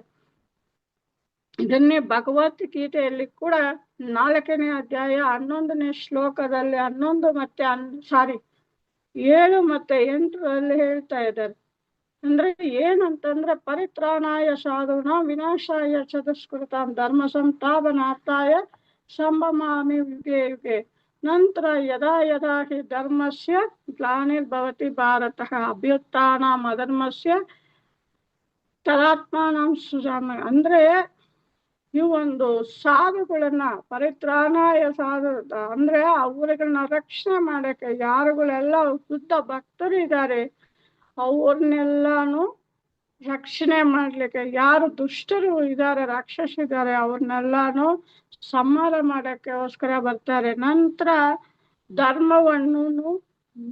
ಧರ್ಮವನ್ನು ರಕ್ಷಣೆ ಮಾಡ್ಲಿಕ್ಕೆ, ಧರ್ಮವನ್ನು ಕಾಪಾಡ್ಲಿಕ್ಕೆ, ಯಾವಾಗ ಎಲ್ಲ ಅಧರ್ಮ ಮೇಲೆ ಬಂದು ಧರ್ಮವನ್ನು ಕೆಳಗಡೆ ತಳ್ಳಿ ನಾಶ ಮಾಡ್ತದೋ ಆವಾಗ ನಾನು ಅವತಾರ ತಾಳ್ತೀನಿ ಅಂತ ಹೇಳ್ತಿದ್ದಾರೆ. ನಾವು ಈಗ ನೋಡ್ಬೋದು ನರಸಿಂಹ ಅವತಾರ ಅನ್ನೋ ಒಂದು 5 ವರ್ಷ ಬಾಲಕನ ಪ್ರಹ್ಲಾದ್ ಮಹಾರಾಜಕ್ಕೋಸ್ಕರ ಈ ಕಂಬದಲ್ಲಿ ಇದ್ದಾನೆ, ಎಲ್ಲೂ ಇದ್ದಾನೆ ಭಗವಂತ, ಪ್ರತಿ ವಸ್ತುವಲ್ಲೂ ಭಗವಂತ ಇದ್ದಾನೆ ಅಂತಾರೆ. ಅವಾಗ ಹಿರಣ್ಯಕಶಿಪು ಈ ಒಂದು ಪಿಲ್ಲರ್ ಅಲ್ಲಿ ಇದಾರ ನೀನು ಭಗವಂತ ಅಂದಾಗ, ಹೌದು ಇದಾರೆ ಅಂತ ಅಂದಾಗ ತನ್ನ ಭಕ್ತ ಮಾತು ಕೊಟ್ಟಿದ್ದಾನೆ ಅನ್ನೋಕ್ಕೋಸ್ಕರ ಆ ಒಂದು ಪಿಲ್ಲರ್ ಇಂದ ಆಚೆ ಬರ್ತಾರೆ ನರಸಿಂಹ. ಅವ್ರು ಚಿಕ್ಕ ಒಂದು ಮಗುನ ಕಾಪಾಡಕ್ಕೋಸ್ಕರ ನಾವೆಲ್ಲ ಒಂದು ಸಣ್ಣ ಮಗ ಬಿಡ ಅದೇನಕ್ಕೂ ಗೊತ್ತಿಲ್ಲ ಬುದ್ಧಿ ಇಲ್ಲ ಅದು ಹೇಳ್ತದೆ ಸುಮ್ಮನೆ ಅದು ಮಾತು ಕೇಳ್ಕೊಂಡು ಆಡಬೇಡಿ ಅಂತೀವಿ ಅಲ್ವಾ. ಆದ್ರೆ ಆ ಒಂದು ಸಣ್ಣ ಮಗು ಅವರ ಒಂದು ನಂಬಿಕೆ, ನನ್ ಭಗವಂತ ಎಲ್ಲೆಲ್ಲೂ ಇದ್ದಾನೆ ಅಂತ ಹೇಳಿದ ನಂಬಿಕೆಗೆ ಅದು ಭಗವಂತ ಅಲ್ಲಿ ಪ್ರತ್ಯಕ್ಷ ಆಗ್ತಾರೆ. ಅದರಿಂದ ನಾವು ಭಗವಂತನ ಮೇಲೆ ನಾವು ಎಷ್ಟು ನಂಬಿಕೆ ಇಟ್ಕೊಂಡಿದೀವೋ ಅಷ್ಟು ಮಾತ್ರಕ್ಕೆ ಭಗವಂತ ಬರ್ತಾರೆ. ಅಂದ್ರೆ 4ನೇ ಅಧ್ಯಾಯ 11ನೇ ಶ್ಲೋಕದಲ್ಲಿ ಹೇಳ್ತಾರೆ, ಏಕತಾಮ ಪ್ರಪಂಚಂತೆ ಅಂತಾಂಶ ದೇವ ಪದಾಗಂ. ಅಂದ್ರೆ ನಾವು ಯಾವ ರೀತಿ ಭಗವಂತನ ನಾವು ಸ್ಪಂದಿಸ್ತೀವೋ ಅದೇ ರೀತಿ ಭಗವಂತ ಕೂಡ ನಮ್ಗೆ ಸ್ಪಂದಿಸ್ತಾನೆ. ನಾವು ಯಾವ ರೀತಿ ಎಷ್ಟು ಮಾತ್ರ ಭಗವಂತನಲ್ಲಿ ನಾವು ಶ್ರದ್ಧೆ ನಂಬಿಕೆ ಮತ್ತೆ ಭಕ್ತಿ ಇಟ್ಟಿದೀವೋ ಅದ್ರ ಮೇಲೆ ಬಂದಿತ್ತು. ನೋಡ್ಬೋದು ಗೋಪಿಯರುಗಳು ಯಾವಾಗಲೂ ಸದಾ ಭಗವಂತನ ಜೊತೆಲೇ ಇರ್ತಾರೆ. ಗೋಪಪಾಲಕರು ಗೋಪಿಯರುಗಳು ಹೇಗೆ ಇರ್ತಾರೆ ಅವ್ರು ಮಾತ್ರ. ಅದೇ ನಾವು ಹೇಳ್ತೀವಿ ಭಗವಂತ ಇಲ್ಲ ಅಂತ, ಆದ್ರೆ ಭಗವಂತನ ಜೊತೆಲೇ ಅವ್ರು ಸದಾ ಇರ್ತಾರೆ. ಅವ್ರಿಗೆ ಹೆಂಗೆ ಭಗವಂತ ಅಂದ್ರೆ ಅವ್ರು ಎಲ್ಲವನ್ನು ಬಿಟ್ಟು ನೀನೇ ಸಾಕು ನಮ್ಗೆ ಇನ್ನೇನು ಈ ಭೌತಿಕದಲ್ಲಿ ಬೇಡ ಅಂತ ಭಗವಂತನಲ್ಲಿ ಅವ್ರು ಶರಣಾಗತಿ ಆಗಿದ್ದಾರೆ. ಅವ್ರು ನಮ್ಗೆ ಎಷ್ಟು ಮಾತ್ರ ಶರಣಾಗತಿ ಭಗವಂತನಲ್ಲಿ ಆಗಿರ್ತೀವೋ ಅಷ್ಟು ಮಾತ್ರ ಸ್ಪಂದಿಸ್ತಾರೆ ಅಂತ ಹೇಳಿ ನಾವು ತಿಳ್ಕೋಬಹುದು. ನಂತರ ಇದರಲ್ಲಿ ಇನ್ನೊಂದು ಅಂಬರೀಷ್ ಮಹಾರಾಜರ ಅವರ ಕಥೆಗಳು ಕೇಳಿರ್ತೀರ, ಅದನ್ನ ನೋಡ್ಬೋದು. ದುರ್ವಾಸ ಮಹರ್ಷಿ ಬಂದ್ಬಿಟ್ಟು ಒಂದು ಬಾರಿ ಅಂಬರೀಷ್ ಮಹಾರಾಜರ ಅರಣ್ಮನೆಗೆ ಬರ್ತಾರೆ. ಅವಾಗ ಏಕಾದಶಿ ಆಗಿರುತ್ತೆ, ಏಕಾದಶಿ ಆಗಿ ಮಾರನೇ ದಿನ ದ್ವಾದಶಿ ದಿನ ಬರ್ತಾರೆ. ದ್ವಾದಶಿ ಏಕಾದಶಿ ವ್ರತ ಆದ್ಮೇಲೆ ನಮ್ಗೂ ಅನೌನ್ಸ್ ಮಾಡ್ತಾರೆ, ಈ ಟೈಮ್ ಒಳಗಡೆ ನಿಮ್ಮ ವ್ರತವನ್ನು ಕಂಪ್ಲೀಟ್ ಮಾಡಿ ಬ್ರೇಕ್ ಮಾಡಿ ಅಂತಾರೆ. ಯಾಕೆಂದ್ರೆ ಆ ಟೈಮ್ ಒಳಗಡೆ ಬ್ರೇಕ್ ಮಾಡಿಲ್ಲ ಅಂದ್ರೆ ಅದರ ಫಲ ನಮಗೆ ಸಿಗಿಲ್ಲ. ಸೊ ಅದಕ್ಕೋಸ್ಕರ ಏನ್ ಮಾಡ್ತಾರೆ, ಆ ಟೈಮ್ಗೆನೆ ದುರ್ವಾಸ ಮಹರ್ಷಿ ಬರೋದ್ರಿಂದ ಅವರು ತನ್ನವನ್ನು ಆಚಾರವನ್ನು ಮುಗಿಸ್ಕೊಂಡು ಬರ್ಲಿಕ್ಕೆ, ಅವರು ಅನುಷ್ಠಾನವನ್ನು ಮುಗಿಸ್ಕೊಂಡ್ ಬರಕ್ಕೆ ನದಿ ತೀರಕ್ಕೆ ಹೋಗಿರ್ತಾರೆ. ಅವಾಗ ಅವ್ರು ಬರೋದಿಕ್ಕೆ ಸ್ವಲ್ಪ ತಡ ಆಗಿರುತ್ತೆ. ಆದ್ರೆ ಆ ಒಂದು ವ್ರತವನ್ನು ಮುಗಿಸೋ ಸಮಯ ಬಂದಿರೋದ್ರಿಂದ ಆ ಸಮಯಗಳಿಗೆ ಏನ್ ಮಾಡ್ತಾರೆ ಅಂಬರೀಷ್ ಮಹಾರಾಜರು, ಆ ತನ್ನ ಒಂದು ಭೋಜನವನ್ನು ತಗೊಳ್ದಿರ ಬರೀ ಜಲ ಮಾತ್ರ 3 ಉದ್ಧರಣೆ ಅಷ್ಟು ಜಲ ಮಾತ್ರ ತಕೊಂಡು ಆ ಫಾಸ್ಟಿಂಗ್ ನ ಬ್ರೇಕ್ ಮಾಡ್ತಾರೆ. ಸೊ ಅವಾಗ ಇದು ವಾಪಸ್ ಹಿಂತಿರುಗಿ ಬಂದಿದ್ದಂತ ದುರ್ವಾಸ ಮಹರ್ಷಿಗೆ ಗೊತ್ತಾದಾಗ ನನ್ನನ್ನ ಬಿಟ್ಟು, ಒಂದು ಅತಿಥಿನ ಬಿಟ್ಟು, ಮನೆಗೆ ಬಂದಿದ್ದ ಅತಿಥಿನ ಬಿಟ್ಟು ನಾವು ಊಟ ಮಾಡಬಾರದು. ಆದ್ರೆ ಅಂಬರೀಷ್ ಮಹಾರಾಜರು ಊಟ ಮಾಡಿಲ್ಲ. ಆ ಫಾಸ್ಟ್ ಬ್ರೇಕ್ ಮಾಡೋಕ್ಕೋಸ್ಕರ 3 ಉದ್ಧರಣೆ ನೀರು ಅಷ್ಟೇ ತಗೊಂಡಿದ್ದು. ಇದು ತಿಳ್ಕೊಂಡಿದ್ದವರು, ನೀನ್ ಹೆಂಗೆ ಒಂದು ಅತಿಥಿನ ಬಿಟ್ಟು ನೀನು ಇದು ಮಾಡಿದ್ಯಾ ಅಂತ ಹೇಳಿ ಶಾಪ ಕೊಡ್ಲಿಕ್ಕೆ ಹೋಗ್ತಾರೆ. ನೀನು ಹಲವಾರು ಯೋನಿಗಳಲ್ಲಿ ಜನ್ಮ ತಾಳ್ತೀಯ ಅಂತ. ಅವಾಗ ಅಂಬರೀಷ್ ಮಹಾರಾಜರು ಭಗವಂತನನ್ನ ಕರೆತು ನಾರಾಯಣ ಅಂತ ಕರೆದಾಗ ಭಗವಂತ ತಕ್ಷಣ ಪ್ರತ್ಯಕ್ಷ ಆಗ್ತಾರೆ. ಅಲ್ಲಿ ಹೇಳ್ತಾರೆ, ಅಲ್ಲಿ ಸುದರ್ಶನ ಶಾಪ ಕೊಡಕ್ಕೆ ಬಂದಾಗ ಸುದರ್ಶನ ಚಕ್ರ ಅವ್ರನ್ನ ರಕ್ಷಣೆ ಮಾಡ್ಲಿಕ್ಕೆ ಬರ್ತದೆ. ಅವಾಗ ಸುದರ್ಶನವನ್ನು ನೋಡಿ ಅದು ದುರ್ವಾಸ ಮಹರ್ಷಿನ ಶಿಕ್ಷೆ ಮಾಡ್ಲಿಕ್ಕೆ ಹೊರಟಿರ್ತದೆ. ಅವರು ಹೋಗ್ತಾರೆ ಓಡ್ತಾರೆ ಎಲ್ಲಾ ಲೋಕಕ್ಕೂ ಓಡ್ತಾರೆ. ಬ್ರಹ್ಮಲೋಕಕ್ಕೆ ಹೋದಾಗ ಬ್ರಹ್ಮ ಹತ್ರ ಕೇಳ್ತಾರೆ, ಯಾರು ನಮ್ಮನ್ನ ರಕ್ಷಣೆ ಮಾಡು ಅಂದಾಗ, ಯಾರಿಂದ ರಕ್ಷಣೆ ಮಾಡಬೇಕು ಅಂತ ಕೇಳಿದಾಗ ಸುದರ್ಶನ ಚಕ್ರದಿಂದ ನನ್ಗೆ ರಕ್ಷಣೆ ಬೇಕು, ಈ ತರ ಆಗ್ತಿದೆ ಅಂದಾಗ, ಸುದರ್ಶನ ಅಂದ್ರೆ ನಮ್ ಕೈಯಲ್ಲಿ ಆಗಲ್ಲ, ನಾವು ಮಾಡಲ್ಲ ಅಂತಾರೆ. ಹಾಗೆ ಶಿವಲೋಕಕ್ಕೂ ಹೋಗ್ತಾರೆ, ಅಲ್ಲಿನೂ ಅದೇ ಉತ್ತರ ಬರ್ತದೆ. ಮತ್ತೆ ಇಂದ್ರಲೋಕಕ್ಕೆ ಹೋಗ್ತಾರೆ, ಇಂದ್ರಲೋಕದಲ್ಲೂ ಹಾಗೆ ಬರ್ತದೆ. ಯಾರನ್ನು ಅವ್ರನ್ನ ರಕ್ಷಣೆ ಮಾಡ್ಲಿಕ್ಕೆ ಸಾಧ್ಯ ಇಲ್ಲ. ನಂತರ ಅವ್ರೇನ್ ಮಾಡ್ತಾರೆ, ತನ್ನ ಒಂದು ಭಗವಂತನ ಹತ್ರ, ಶ್ರೀಕೃಷ್ಣ ಹತ್ರನೇ ಹೋಗಿ ಅವರ ಪಾದಕ್ಕೆ ಬಿದ್ದು, ನನ್ನ ತಪ್ಪು ನಾನು ತಿಳ್ಕೊಂಡಿದ್ದೀನಿ, ನನಗೆ ಅರ್ಥ ಆಗಿದೆ, ದಯವಿಟ್ಟು ನನ್ನ ಕ್ಷಮಿಸು, ನನಗೆ ಇದರಿಂದ ಕಾಪಾಡಂದಾಗ ನನ್ನ ಕೈಯಲ್ಲಿ ಆಗಲ್ಲ ಅಂತ ಹೇಳಿ ಕೃಷ್ಣನು ಹೇಳ್ತಾರೆ. ಯಾಕೆಂದ್ರೆ ನಾವು ಯಾವ ಭಕ್ತರಿಗೆ ನಾವು ಅಪರಾಧ ಮಾಡಿರ್ತೀವೋ ಅವ್ರ ಹತ್ರನೇ ನಾವು ಕ್ಷಮೆ ಕೇಳಬೇಕು ಅಂತ ಹೇಳಿ, ಅದಕ್ಕೆ ಭಗವಂತ ಹೇಳ್ತಾರೆ, ನೀನು ಅಂಬರೀಷ್ ಮಹಾರಾಜರಿಗೆ ನಾನು ಸುದರ್ಶನ ಹತ್ರ ನನ್ನಿಂದ ಏನು ಇಲ್ಲ, ಅವರು ಅಂಬರೀಷ ಮಹಾರಾಜನ ಒಂದು ರಕ್ಷಣೆ ಇದ್ದಾರೆ, ಅದರಿಂದ ನೀವು ಅಂಬರೀಷ ಮಹಾರಾಜದ ಹತ್ರನೇ ಹೋಗಿ ಕ್ಷಮಾಪಣೆ ಕೇಳಿ ಅಂತ ಹೇಳಿದಾಗ, ಅವ್ರು ಹೋಗಿ ಅಂಬರೀಷ್ ಮಹಾರಾಜ ಪಾದಕ್ಕೆ ಬಿದ್ದು ಕ್ಷಮಾಪಣೆ ಕೇಳಿದಾಗ ಅವ್ರು ಹೇಳ್ತಾರೆ, ಋಷಿವರ್ಯ ನೀವು ಹಿಂಗೆಲ್ಲ ಮಾಡಬಾರದು, ದೊಡ್ಡವರು ಅಂತ ಹೇಳಿ ಅವಾಗಲೂ ಅವರಿಗೆ ಸಮಾಧಾನ ಮಾಡಿ ಆ ಗುರು ಆ ಋಷಿಗೆ ಕೊಡ್ಬೇಕಾಗಿರೋ ಒಂದು ಮರ್ಯಾದೆಯನ್ನು ಅವರು ಕೊಟ್ಟು, ಮತ್ತೆ ಆ ದ್ವಾದಶಿ ವ್ರತವನ್ನು ಅವರಿಗೆ ಅತಿಥಿ ಸತ್ಕಾರ ಮಾಡ್ತಾರೆ. ಅವಾಗ ಅಲ್ಲಿಗೆ ನಾವು ಏನ್ ಇದ್ರಲ್ಲಿ ತಿಳ್ಕೊಬೋದು ಅಂತಂದ್ರೆ, ಭಗವಂತನಿಗೆ ನಾವು ಅಪರಾಧ ಮಾಡಿದ್ರು ಸಹ ಭಗವಂತ ಸಗಿಸ್ಕೊಳ್ತಾನೆ. ಆದ್ರೆ ಯಾವುದೇ ಒಂದು ಭಕ್ತರಿಗೆ ನಾವು ಅಪರಾಧ ಮಾಡಿದ್ರೆ ಅದರಿಂದ ನಮ್ಗೆ ರಕ್ಷಣೆ ಮಾಡ್ಲಿಕ್ಕೆ ಯಾರಿಂದಾನು ಸಾಧ್ಯ ಇಲ್ಲ ಅಂತ ಹೇಳಿ ಇದರ ಮುಖಾಂತರವಾಗಿ ನಾವು ತಿಳ್ಕೋಬಹುದು. ಸೊ ಅಂದ್ರೆ ಭಗವಂತ ಏನಕ್ಕೆ ಅವತಾರ ಮಾಡ್ತಾರೆ ಅಂದ್ರೆ ತನ್ನ ಭಕ್ತರನ್ನ ರಕ್ಷಣೆ ಮಾಡ್ಲಿಕ್ಕೆ ಮಾಡ್ತಾರೆ. ಇದನ್ನೇ ಶ್ರೀಮದ್ ಭಾಗವತಮು 9ನೇ ಸ್ಕಂದ 4ನೇ ಅಧ್ಯಾಯ 61ನೇ ಶ್ಲೋಕದಲ್ಲಿ ಕೂಡ ಹೇಳ್ತಾರೆ. ಅಂದ್ರೆ ಅದ್ರಲ್ಲೂ ಉಲ್ಲೇಖಿಸಿದ್ದಾರೆ. ಮತ್ತೆ 10ನೇ ಸ್ಕಂದ 8ನೇ ಅಧ್ಯಾಯ 48ನೇ ಶ್ಲೋಕದಲ್ಲಿ ಕೂಡ ಉಲ್ಲೇಖಿಸಿದ್ದಾರೆ. ಯಾಕೆ ಅಂದ್ರೆ ಭಗವಂತ ಏನಕ್ಕೆ ಬರ್ತಾರೆ ಅಂದ್ರೆ ತನ್ನ ಭಕ್ತರನ್ನ ಅಂದ್ರೆ ಸಾಧುಗಳನ್ನ ರಕ್ಷಣೆ ಮಾಡ್ಲಿಕ್ಕೆ, ಮತ್ತೆ ಧರ್ಮವನ್ನು ಸ್ಥಾಪನೆ ಮಾಡಕ್ಕೆ, ಅಧರ್ಮವನ್ನು ನಾಶ ಮಾಡಿ ಧರ್ಮವನ್ನು ಸ್ಥಾಪನೆ ಮಾಡ್ಲಿಕ್ಕೆ ಅವರು ಅವತಾರ ತಾಳ್ತಾರೆ ಅಂತ ಹೇಳಿ ಇಲ್ಲಿ ಸೂತ ಗೋಸ್ವಾಮಿ ಅವರು ಸೌನಕ ಋಷಿಗಳಿಗೆ ಹೇಳ್ತಿದ್ದಾರೆ. ತಂದ್ರೆ ನಾವು ಯಾವಾಗ್ಲೂ ಭಗವಂತ ನಮ್ಗೆ ಬಿಟ್ಬಿಡ್ತಾರೆ. ನಾವು ಪೂಜೆ ಮಾಡಿದ್ರೆ, ಜಪ ಮಾಡ್ತಾ ಇದ್ರೆ ಭಗವಂತ ಅವೆಲ್ಲ ಏನೂ ಇಲ್ಲ. ಎಷ್ಟು ಮಾತ್ರ ನೀವು ಭಗವಂತನಲ್ಲಿ ನಂಬಿಕೆ ಇಟ್ಟಿದ್ದೀರೋ ಅಷ್ಟು ಮಾತ್ರ ಅಲ್ಲಿ ಭಗವಂತ ನಮಗೆ ಕಾಪಾಡ್ತಾನೆ ಅಂತ ಹೇಳಿ ಇದ್ರ ಮುಖಾಂತರವಾಗಿ ನಾವು ತಿಳ್ಕೊಬಹುದು. ಮತ್ತೆ 4ನೇ ಪ್ರಶ್ನೆ, ಈ ದೈವಿಕ ಜಡ ಪ್ರಕೃತಿನ ಸೃಷ್ಟಿಗೋಸ್ಕರ ಭಗವಂತ ತಕೊಳ್ಳೋ ಒಂದು ಸಾಹಸಗಳು ಯಾವುದು, ಅದರ ಬಗ್ಗೆ ಹೇಳಿ ಅಂತ ಹೇಳಿರ್ತಾರೆ. ಇಲ್ಲಿ ಶ್ರೀಮದ್ ಭಾಗವತಮ್ 1ನೇ ಸ್ಕಂದ 2ನೇ ಅಧ್ಯಾಯ 30 ಮತ್ತೆ 33ರಲ್ಲಿ ಹೇಳ್ತಾರೆ, ಭಗವಂತ ತನ್ನ ವಾಸುದೇವ ಒಂದು ಭೌತಿಕ ಸೃಷ್ಟಿಗೋಸ್ಕರ ಅವರು ಕಾರಣ ಬಂದ್ಬಿಟ್ಟು ಎಲ್ಲಾ ಶಕ್ತಿಗಳನ್ನ ಸೃಷ್ಟಿ ಮಾಡೋದು, ಸೃಷ್ಟಿ ನಂತರ ಅದನ್ನ ಕಾಪಾಡೋದು, ಮತ್ತೆ ಎಲ್ಲದರಲ್ಲೂ ಪುರುಷ ಅವತಾರವಾಗಿ ಅವರು ಇದು ಮಾಡ್ತಾರೆ. ಇಲ್ಲಿ ನಾವು ಪುರುಷ ಅವತಾರ ನೋಡ್ಬೋದು. ಕಾರಣೋದಕಶಾಹಿ ವಿಷ್ಣು ಎಲ್ಲಾ ಅಂಡಗಳಲ್ಲೂ ಕೂಡ ಅವರು ಪರಮಾತ್ಮನಾಗಿರ್ತಾರೆ. ಮತ್ತೆ ಗರ್ಭೋದಕಶಾಹಿ ವಿಷ್ಣು ಎಲ್ಲಾ ಜೀವಿಗಳಲ್ಲೂ ಅಂದ್ರೆ ಎಲ್ಲಾ ಇದರಲ್ಲೂ ಇದಾಗಿರ್ತಾರೆ, ಅಂದ್ರೆ ಪರಮ ಪುರುಷನಾಗಿರ್ತಾರೆ, ಪರಮಾತ್ಮನಾಗಿರ್ತಾರೆ. ಮತ್ತೆ ಕ್ಷೀರೋದಕಶಾಹಿ ವಿಷ್ಣು ಪ್ರತಿ ಒಂದು ಆತ್ಮ ಒಳಗಡೆನು, ಪ್ರತಿ ಒಂದು ಜೀವಿಯ ಹೃದಯದ ಒಳಗಡೆನು ಪರಮಾತ್ಮನಾಗಿರ್ತಾರೆ. ನೋಡಿದ್ರೆ 3 ವಿಷ್ಣುಗಳು ಯಾವ ರೀತಿ ಒಂದು ತನ್ನ ಮಾಡೋ ಸೃಷ್ಟಿಗಳಲ್ಲಿ ಹೆಂಗೆ ಅವರು ಪರಮಾತ್ಮನಾಗಿರ್ತಾರೆ ಅಂತ ನಾವು ತಿಳ್ಕೊಬೋದು.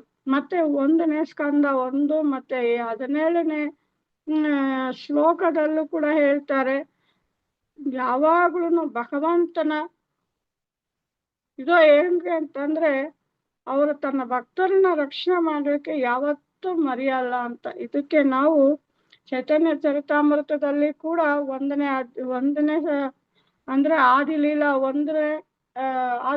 1ನೇ ಭಾಗದಲ್ಲಿ 50ರಿಂದ 90 ಶ್ಲೋಕದವರೆಗೂ ಹೇಳ್ತಾರೆ ತನ್ನ ಭಕ್ತರನ್ನ ಯಾವ ರೀತಿ ಅವರು ರಕ್ಷಣೆ ಮಾಡ್ತಾರೆ ಅಂತ. ಮತ್ತೆ ಇದಕ್ಕೆ ನಾವು ಬ್ರಹ್ಮ ವಿಮೋಹನ ಲೀಲೆನ ನಾವು ಉದಾಹರಣೆಗೆ ತಕೋಬಹುದು. ಬ್ರಹ್ಮ ವಿಮೋಹನ ಲೀಲೆ ಎಲ್ಲಾರು ಕೇಳಿದಿರ, ಓದಿದಿರ ಅನ್ಕೊಂತೀನಿ.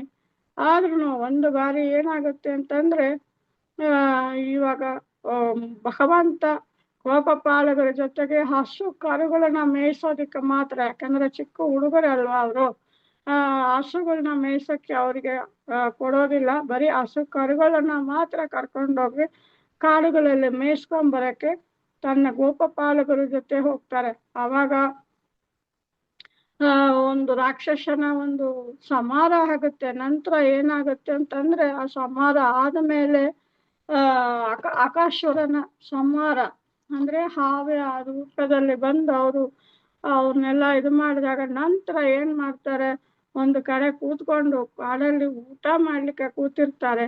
ಎಲ್ಲಾರು ಅವ್ರವರ ಮನೆಯಿಂದ ತಂದಿದ್ದು ಊಟಗಳನ್ನ ಕೂತ್ಕೊಂಡು ಊಟ ಮಾಡಕ್ ಶುರು ಮಾಡಿದಾಗ ಏನಾಗುತ್ತೆ ಅಂದ್ರೆ ಅವ್ರ ಜೊತೆ ಬಂದಿದ್ದ ಆ ಹಸು ಕರುಗಳು ಏನಾಗುತ್ತೆ ಅಂದ್ರೆ ಈ ಹಸುರ ಸಂಹಾರ ಆದ್ಮೇಲೆ ಬ್ರಹ್ಮ ನೋಡ್ತಾರೆ, ಇದೇನು ಇದು ಒಂದು ಸಣ್ಣ ಮಗು ಹಿಂಗೆಲ್ಲ ಮಾಡ್ಲಿಕ್ಕೆ ಸಾಧ್ಯ ಆಗುತ್ತಾ ಅಂತ ಹೇಳಿ ಅವರಿಗೆ ಒಂದು ಅಹಂಕಾರವನ್ನು ಬಂದ್ಬಿಡುತ್ತೆ. ಅಹಂಕಾರ ಬಂದಾಗ ಏನಾಗುತ್ತೆ ಅಂದ್ರೆ ನಂತರ ಏನ್ ಮಾಡ್ತಾರೆ, ಇಲ್ಲಿ ಅಲ್ಲೆಲ್ಲ ಕೂತ್ಕೊಂಡು ಅವ್ರು ಊಟ ಕೂತಾಗ ಹಸುಗಳು ಹಂಗೆ ಮುಂದೆ ಮುಂದೆ ಮುಂದೆ ಹೋಗ್ತಾ ಇರ್ತಾರೆ. ಆ ಹಸಿದು ಹುಲ್ಲುಗಳನ್ನ ನೋಡಿ ನೋಡಿ ಹೋಗ್ತಾ ಇರ್ತಾರೆ. ತಕ್ಷಣ ಬ್ರಹ್ಮ ಏನ್ ಮಾಡ್ತಾರೆ, ಆ ಹಸು ಕರುಗಳನ್ನ ಎತ್ಕೊಂಡು ಹೋಗ್ಬಿಡ್ತಾನೆ. ಮತ್ತೆ ಇಲ್ಲಿ ಮಕ್ಕಳು ಏನ್ ಮಾಡ್ತಾರೆ, ಗೋಪಪಾಲಕರು ಅದೇ ಕೃಷ್ಣ ಇಲ್ಲಿ ಹಸುಗಳು ಕಾಣ್ತಾ ಇಲ್ಲ, ಹಸು ಕರುಗಳು ಒಂದು ಕಾಣ್ತಾ ಇಲ್ಲ ಕೃಷ್ಣ ಅಂದಾಗ, ಅವಾಗ ಎಲ್ಲಾ ಹುಡುಗರು ಊಟವನ್ನು ಬಿಟ್ಟು ಎದ್ದು ಹೋದಾಗ ಅವರು ಕೃಷ್ಣ ಹೇಳ್ತಾರೆ, ಬೇಡ ನೀವು ಇಲ್ಲೇ ಕುಂತೀರಿ, ನೀವು ಊಟ ಮಾಡಿ ಊಟವನ್ನು ಕಂಟಿನ್ಯೂ ಮಾಡಿ ನಾನ್ ನೋಡ್ಕೊಂಡ್ ಬರ್ತೀನಿ ಅಂತ ಹೇಳಿ ಕೃಷ್ಣ ಹೋಗ್ತಾರೆ. ಅಲ್ಲಿ ಹೋದ್ರೆ ಹಸು ಕರುಗಳು ಒಂದೂ ಸಿಗಲ್ಲ, ಒಂದೂ ಇರಲ್ಲ. ಮತ್ತೆ ಹಿಂತಿರುಗಿ ವಾಪಸ್ ಬಂದಾಗ ಇಲ್ಲಿ ಹುಡುಗರು ಇರಲ್ಲ, ಗೋಪಪಾಲಕರು ಇರಲ್ಲ. ಸೊ ಅವಾಗ ಕೃಷ್ಣನಿಗೆ ಗೊತ್ತಾಗತ್ತೆ ಇದು ಬ್ರಹ್ಮನ ಒಂದು ಆ ಕಾರ್ಯಗಳಾಗಿರುತ್ತೆ ಅಂತ ಹೇಳಿ ತಿಳ್ಕೊಂಡು ನಂತರ ಏನ್ ಮಾಡ್ತಾರೆ, ಅವರು ಇನ್ನು ಮನೆಗೆ ಹೋಗ್ಬೇಕು. ಮನೆಗೆ ಹೋದಾಗ ಆ ಒಂದು ಕೋಪ ಪಾಲಕರ ತಾಯಂದ್ರು ಮತ್ತೆ ಹಸು ಕರುಗಳನ್ನ ಹಸುಗಳಿಗೆ ಏನ್ ನಾವು ಉತ್ತರ ಕೊಡೋದು ಅಂತೇಳಿ ಭಗವಂತ ಎಲ್ಲವನ್ನು ತನ್ನ ಗೋಪಪಾಲ ಹುಡುಗರು ಮತ್ತೆ ಆ ಹುಡುಗರು ಕೈಯಲ್ಲಿ ತಂದಿದ್ದ ಒಂದು ಊಟದ ಡಬ್ಬೆಗಳು, ಅವ್ರ ಕಡ್ಡಿಗಳು, ಹಸುಗಳನ್ನ ಮೇಷಕ್ಕೆ ಒಂದು ಕುಚ್ಚಿತ ಕಡ್ಡಿ ತಂದಿರ್ತಾರೆ. ಅದಾಗ ಅವರೇ ಸ್ವಯಂ ಭಗವಂತನೇ ಎಲ್ಲ ರೂಪವನ್ನು ತಾಳಿ ಮನೆಗೆ ಹೋಗ್ತಾರೆ. ಮನೆಗೆ ಹೋದಾಗ ಎಂದೂ ಇಲ್ದಿರ ಆ ತಾಯಂದ್ರಿಗೆ ಹೆಚ್ಚಿನ ಒಂದು ಮಕ್ಕಳ ಮೇಲೆ ಪ್ರೀತಿ ಬರುತ್ತದೆ. ಮತ್ತೆ ಹಸುಗಳಿಗೂ ತನ್ನ ಕರು ಮೇಲೆ ಹೆಚ್ಚಿನ ಒಂದು ಪ್ರೀತಿ ಬರುತ್ತೆ. ಯಾವ ರೀತಿ ಅಂತಂದ್ರೆ ಆ ಹಸು ಕರುಗಳು ಮತ್ತೊಮ್ಮೆ ಕರು ಎತ್ತಿದ್ರು ಸಾಕ ಆ ಹಳೆ ಕರುಗಳ ಮೇಲೇನೆ ಆಸೆ ಪ್ರೀತಿ ಜಾಸ್ತಿ ಉಂಟಾಗತ್ತೆ. ಹಾಲು ಕೊಡಿಸೋವಾಗ ಕೂಡ ಆ ಹಳೆ ಕರು ಇದೆಯಲ್ಲ, ಮೊದಲು ಹುಟ್ಟಿದ ಕರುಗೆ ಜಾಸ್ತಿ ಹಾಲು ಕೊಡ್ತದಂತೆ. ಆ ರೀತಿ ಒಂದು ಆಸೆ ಬರ್ತದೆ. ಯಾಕೆ ಈ ರೀತಿ ಆಸೆ ಆಗತ್ತೆ ಅಂದ್ರೆ, ಒಂದು ಬಾರಿ ಯಶೋಧ ಮಾತೆ ಭಗವಂತನಿಗೆ ಹಾಲು ಕುಡಿಸೋವಾಗ ಇವರಿಗೆಲ್ಲ ತುಂಬಾ ಬೇಸರ ಆಗುತ್ತೆ. ಏನು, ಯಶೋಧ ಮಾತೆ ಹಾಲು ಮಾತ್ರ ಕುಡಿಬೇಕಾ, ನಮ್ಮ ಹತ್ರ ಇಲ್ವಾ, ನಮ್ಮ ಹಾಲನ್ನೆಲ್ಲ ನಮ್ಮ ಹತ್ರ ಎಲ್ಲ ಕುಡಿಬಾರ್ದ. ಹಸುಗಳು ಕೂಡ ಯಶೋಧ ಮಾತೆ ಅದು ಕಾಮಧೇನು ಪಸುವಿಂದ ಅವರು ಹಾಲನ್ನು ಅವರಿಗೆ ಸ್ಪೆಷಲ್ ಆಗಿ ಕಾಯಿಸ್ಕೊಟ್ಟಾಗ ಏನಾಗುತ್ತೆ ಅಂದ್ರೆ, ಬರೀ ಆ ಹಸುಗಳ ಹಾಲು ಮಾತ್ರ ಕುಡಿಬೇಕಾ, ನಮ್ಮ ಹತ್ರ ಹಾಲಿಲ್ವಾ, ನಮ್ಮಲ್ಲೇ ಕುಡಿಬಾರ್ದ ಅಂತ ಹಸುಗಳಿಗೆಲ್ಲ ಒಂಥರ ಏನಾಗುತ್ತೆ ಅಂದ್ರೆ ತುಂಬಾ ದುಃಖ ಆಗತ್ತೆ. ದುಃಖವನ್ನ ಈ ತಾಯಂದ್ರ ಗೋಪಿಯರುಗಳಿಗೆ ಗೋಪಬಾಲಕರ ಅವರ ತಾಯಂದ್ರಿಗೆ ಆಗಿದ್ದ ಒಂದು ದುಃಖ, ನಮ್ಮ ಹತ್ರ ಎಲ್ಲ ಕೃಷ್ಣ ನಮ್ಗೆ ಆ ಭಾಗ್ಯ ಎಲ್ಲ ಇಲ್ಲವಲ್ಲ ಅಂತ ಅವರ ದುಃಖವನ್ನ ಏನ್ ಮಾಡ್ತಾರೆ, ಈ ರೀತಿ ಎಲ್ಲ ಹೋಗಿ ಅವರಲ್ಲಿ ಹಾಲನ್ನ ಕುಡಿದು ಹೆಚ್ಚಿನ ಅವರಿಗೆ ಯಾವತ್ತು ಮಕ್ಕಳ ಮೇಲೆ ಇಲ್ದಿರೋ ಪ್ರೀತಿ ಆವಾಗ ಹೆಚ್ಚಿಗಾಗತ್ತೆ. ಇದೆಲ್ಲ ನಡೆದು 1 ವರ್ಷ ಅಂದ್ರೆ ಬ್ರಹ್ಮನ ಒಂದು ದಿನಕ್ಕೂ ನಮ್ಮ ಒಂದು ದಿನಕ್ಕೂ ಕಾಲಕ್ಕೂ ತುಂಬಾ ವ್ಯತ್ಯಾಸ ಇದೆ. ಅವರಿಗೆ 1 ದಿನ ಆಗಿದ್ದು ನಮ್ಗೆ ಇಲ್ಲಿ 1 ವರ್ಷ ಆಗಿರುತ್ತೆ. ಅಲ್ಲಿ 1 ಅವರ್, ಇಲ್ಲಿ 1 ವರ್ಷ ಕಾಲಕ್ಕಾಗಿರುತ್ತೆ. ಅಲ್ಲಿಗೆ ಇಲ್ಲಿ 1 ವರ್ಷ ಆಗಿರುತ್ತೆ.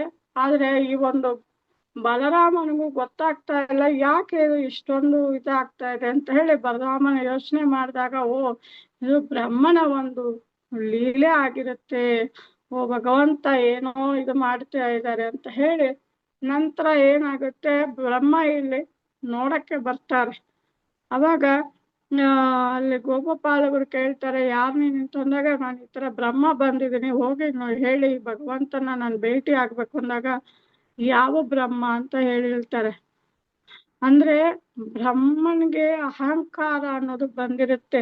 ಭಗವದ್ಗೀತೆಯಲ್ಲಿ ಕೂಡ ಇದನ್ನ ಹೇಳ್ತಾರೆ, ಅಹಂಕಾರ ವಿಮೂಢಾತ್ಮ ಕರ್ತಾಹಂ ಇತಿ ಮನ್ಯತೆ. ಅಂದ್ರೆ ನಮ್ಗೆ ಅಹಂಕಾರ ಬಂದಾಗ ನಾವೇನು, ನಮ್ಮ ಸ್ಥಾನ ಏನು ಅನ್ನೋದನ್ನ ನಾವು ಮರ್ತು ಬಿಡ್ತೀವಿ ಅಂತ. ನಾವು ಟೆಂಪಲ್ ಅಲ್ಲಿ ಕೂಡ ನೋಡ್ಬೋದು, ಕೆಲವು ಸೀನಿಯರ್ ಡಿವೋಟಿ, ನಾನ್ ಸೀನಿಯರ್ ಡಿವೋಟಿ, ನಾನು ಹಿರಿ ಭಕ್ತರು, ನಾನು ಹೇಳ್ದಾಗ ನೀವು ಕೇಳಬೇಕು ಅಂತ ಕೆಲವರಿಗೆ ಆ ಒಂದು ಸ್ಥಾನದ ಮೇಲೆ ಸ್ವಲ್ಪ ಅಹಂಕಾರ ಬಂದ್ಬಿಡುತ್ತೆ. ಅದೇ ರೀತಿನೇ ಇಲ್ಲಿ ಬ್ರಹ್ಮನಿಗೂ ನಾನು ಸೃಷ್ಟಿಕರ್ತ ಅಲ್ವಾ ಅನ್ನೋ ಒಂದು ರೀತಿನಲ್ಲಿ ನಾನು ಈ ತರ ಕರುಗಳನ್ನೆಲ್ಲ ನಾನು ಕರು ಮತ್ತೆ ಗೋಪಪಾಲಕರನ್ನ ನಾನು ಕಿಡ್ನಾಪ್ ಮಾಡಿದ್ರು ಸಹ ಮತ್ತೆ ಇಲ್ಲಿ ಅದೇ ತರ ಇದಾರಲ್ಲ, ಹೆಂಗೆ ಇದು ಸಾಧ್ಯ ಅಂತ ಹೇಳಿ ಅವ್ರಿಗೆ ಅನುಮಾನ ಬಂದು ಅಲ್ಲಿ ಭಗವಂತನ ಹತ್ರ ಹುಡುಗರ ಮುಖಾಂತರವಾಗಿ ಹೇಳಿ ಕಳಿಸಿದಾಗ ಏನಾಗುತ್ತೆ ಅಂದ್ರೆ, ಯಾವ ಬ್ರಹ್ಮ, ನಾನ್ಮುಖ ಬ್ರಹ್ಮ ಅಂದ್ರೆ ಯಾವ ನಾನ್ಮುಖ ಬ್ರಹ್ಮ, ಯಾವ ಲೋಕದಿಂದ ಬಂದಿದ್ಯಾ ಅಂತ. ಈ ಲೋಕಗಳನ್ನ ನಾವು ಅಂಡ ಸದಾಚಾರಗಳನ್ನ ನಾವು ತಿಳ್ಕೋಬೇಕು ಅಂದ್ರೆ, 1 ಮೂಟೆ ಸಾಸಿವೆ ಕಾಳು ತಕೊಂಡ್ರೆ ಅದರಲ್ಲಿ 1 ಸಾಸಿವೆ ಕಾಳು ಅಷ್ಟೇನೆ ಆ ಬ್ರಹ್ಮನ ಒಂದು ಲೋಕ ಆಗಿರುತ್ತೆ. ನಾವು ಕೌಂಟ್ ಮಾಡಕ್ ಆಗುತ್ತಾ 1 ಮೂಟೆಯಲ್ಲಿ ಎಷ್ಟು ಸಾಸಿವೆ ಇದೆ ಅಂತ ನಾವು ಲೆಕ್ಕಾಚಾರ ಮಾಡ್ಲಿಕ್ಕೆ ಖಂಡಿತ ಸಾಧ್ಯ ಇಲ್ಲ. ಅಂದ್ರೆ ಆ ಒಂದು ಬ್ರಹ್ಮನ ಲೋಕ ಅಷ್ಟೇ ಆಗಿರುತ್ತೆ. ಆವಾಗ ಅವರು ನಾನ್ಮುಖ ಬ್ರಹ್ಮ ಅಂತ ಅಂದಾಗ, ಯಾವ ಲೋಕದ ನಾನ್ಮುಖ ಬ್ರಹ್ಮ ಅಂತ ಕೇಳುವಾಗ ಅವರಿಗೆ ತಲೆ ಸುತ್ತು, ಇದೇನಪ್ಪ ಇದು, ನಾನು ಒಬ್ನೇ ಅಲ್ವಾ ಬ್ರಹ್ಮ, ಇವ್ರು ಹಿಂಗ್ ಕೇಳ್ತಾರ ಅಂದಾಗ ಅವಾಗ ಕೃಷ್ಣ ಎಲ್ಲ ಅಂಡ ಬ್ರಹ್ಮಗಳನ್ನು ಕರೆಸ್ತಾರೆ. ಅವೆಲ್ಲ 10 ತಲೆ ಬ್ರಹ್ಮ, 100 ತಲೆ ಬ್ರಹ್ಮ, ಎಲ್ಲಾ ಬ್ರಹ್ಮಗಳು ಬಂದಾಗ ಈ ಬ್ರಹ್ಮಗೆ ಅರ್ಥ ಆಗುತ್ತೆ ನಾನು ಯಾರ ಜೊತೆಗೆ ನಾನು ಅಪರಾಧ ಮಾಡಿದ್ದೀನಿ ಅಂತ. ಅಂದ್ರೆ ಭಗವಂತನ ಹತ್ರನೇ ಅವಾಗ ಕೃಷ್ಣ ಹೇಳ್ತಾರೆ, ನೀವೇ ಈ ಪ್ರಪಂಚ ಭೂಲೋಕಕ್ಕೆ ಹೋಗಿ ಲೀಲೆ ಮಾಡಿ ಅಂತ ನೀವೇ ನನ್ನನ್ನು ಇಲ್ಲಿ ಕಳಿಸಿದ್ದು, ಈಗ ನೀವೇ ಈ ತರ ಮಾಡಿದ್ರೆ ಹೆಂಗೆ ಅಂತ ಹೇಳ್ತಾರೆ. ಅಂದ್ರೆ ನಾವು ಭಗವಂತನ ನಮ್ಗೆ ಅಹಂಕಾರ ಬಂದಾಗ ದೊಡ್ಡವರು ಚಿಕ್ಕವರು ಎಲ್ಲವನ್ನು ನಾವು ಮರ್ತು ಬಿಡ್ತೀವಿ ಅನ್ನೋದನ್ನ ಇಲ್ಲಿ ನಾವು ತಿಳ್ಕೊಬೋದು. ಈ ಭೌತಿಕ ಲೋಕ ಅಂಥದ್ದು ಅಂತ ನಾವು ಅರ್ಥ ಮಾಡ್ಕೋಬಹುದು. ಸೊ ಅದರಿಂದ ನಾವು ಹೆಂಗೆ ಅಂತಂದ್ರೆ ಭಗವಂತನ ಒಂದು ಭಿನ್ನಗಳು, ಅಂದ್ರೆ ಇದು ಭಗವದ್ಗೀತೆಯಲ್ಲಿ ಕೂಡ ಹೇಳ್ತಾರೆ, ನಾವೆಲ್ಲರೂ ಬಂದು ಭಿನ್ನ ಪ್ರಕೃತಿ ಅಷ್ಟತೆ, ಅಂದ್ರೆ ನಾವು ಈ ಒಂದು ಐವಿಕ ಪ್ರಕೃತಿನಲ್ಲಿ ಚಿಕ್ಕದು ಒಂದು ಇದು ಅಷ್ಟೇ, ಒಂದು ಸಾಸಿವೆ ಕಾಲು ಅಷ್ಟೇ ನಾವಿದ್ದೀವಿ, ಎಲ್ಲಾನು ನಾವೇ ಅಲ್ಲ. ಆದ್ರೆ ನಮ್ಗೇನ್ ಅನ್ಸುತ್ತೆ, ನಮ್ಮ ಅಹಂಕಾರಕ್ಕೆ ನಾನ್ ದೊಡ್ಡವನು, ನಾನೇ ಎಲ್ಲವನ್ನು ಮಾಡ್ತೀನಿ, ನನ್ನಿಂದಾನೇ ಎಲ್ಲವನ್ನು ನಡೆಯುತ್ತೆ ಅನ್ನೋ ಒಂದು ಅಹಂಕಾರದಲ್ಲಿ ನಾವೇನ್ ಮಾಡ್ತಿದೀವಿ ಅಂದ್ರೆ ಭಗವಂತನ ಮತ್ತು ಈ ಭೌತಿಕ ವಸ್ತುಗಳಲ್ಲಿ ನಾವು ಮಲಿನರಾಗಿರ್ತೀವಿ. ಅಂದ್ರೆ ನಮ್ಗೆ ಯಾವ್ದು ಜ್ಞಾನ ಇಲ್ಲ, ಭಗವಂತ ಜ್ಞಾನ ಇದ್ರೆ ಈ ಭೌತಿಕ ಅಂದ್ರೆ ಈ ಇಂದ್ರಿಯ ಸುಖದಲ್ಲೇ ನಾವು ಮುಳುವಾಗಿರ್ತೀವಿ ಅಂತ ಹೇಳಿ, ಅಂದ್ರೆ ಭಗವಂತನ ಒಂದು ಸಾಹಸ ಒಂದು ಲೀಲೆಗಳು ಹೆಂಗೆ ನಾವು ನೋಡ್ಕೋಬಹುದು, ಅವನಿಂದ ಆಗದೆ ಇರುವಂತ ಇದೇ ಇಲ್ಲ. ಇದರ ಮುಖಾಂತರವಾಗಿ ನಾವೇನ್ ತಿಳ್ಕೊಂತೀವಿ ಅಂತಂದ್ರೆ ಅಹಂಕಾರ ಮಾಡ್ಕೋಬಾರ್ದು, ಯಾವತ್ತೂ ಅಹಂಕಾರ ಬೀಳಬಾರ್ದು. ನನ್ನ ಹತ್ರ ಎಲ್ಲ ಇದೆ, ನನ್ಗೆ ಓದಕ್ ಬರುತ್ತೆ, ಜಪ ಮಾಡ್ತೀನಿ, ನಾನು ಕ್ಲಾಸ್ ಕೊಡ್ತೀನಿ, ನಾನು ಎಲ್ಲ ಸೇವೆಯನ್ನು ಮಾಡ್ತೀನಿ, ಅದರಿಂದ ನನಗೆ ಎಲ್ಲ ಗೊತ್ತಿದೆ, ನಾನೇ ಎಲ್ಲ ಮಾಡ್ಬೇಕು ಅನ್ನೋ ಒಂದು ಅಹಂಕಾರ ನಾವು ಯಾವತ್ತೂ ಇಟ್ಕೋಬಾರ್ದು. ಯಾಕೆಂದ್ರೆ ಭಗವಂತ ನಮ್ ಕೈಯಿಂದ ಮಾಡಿಸ್ತಾನೆ. ಸೊ ಯಾವತ್ತು ನಾನ್ ಮಾಡ್ದೆ ಅನ್ನೋ ಒಂದು ಅಹಂಕಾರ ನಾವು ಯಾವತ್ತು ಇಟ್ಕೋಬಾರ್ದು ಅಂತ ನಾವು ಇದು ಮುಖಾಂತರವಾಗಿ ನಾವು ನಮಗೆ ಒಂದು ಪಾಠ ಶಿಲ ಪ್ರಭುಪಾದರು ತಿಳಿಸ್ಕೊಡ್ತಿದ್ದಾರೆ.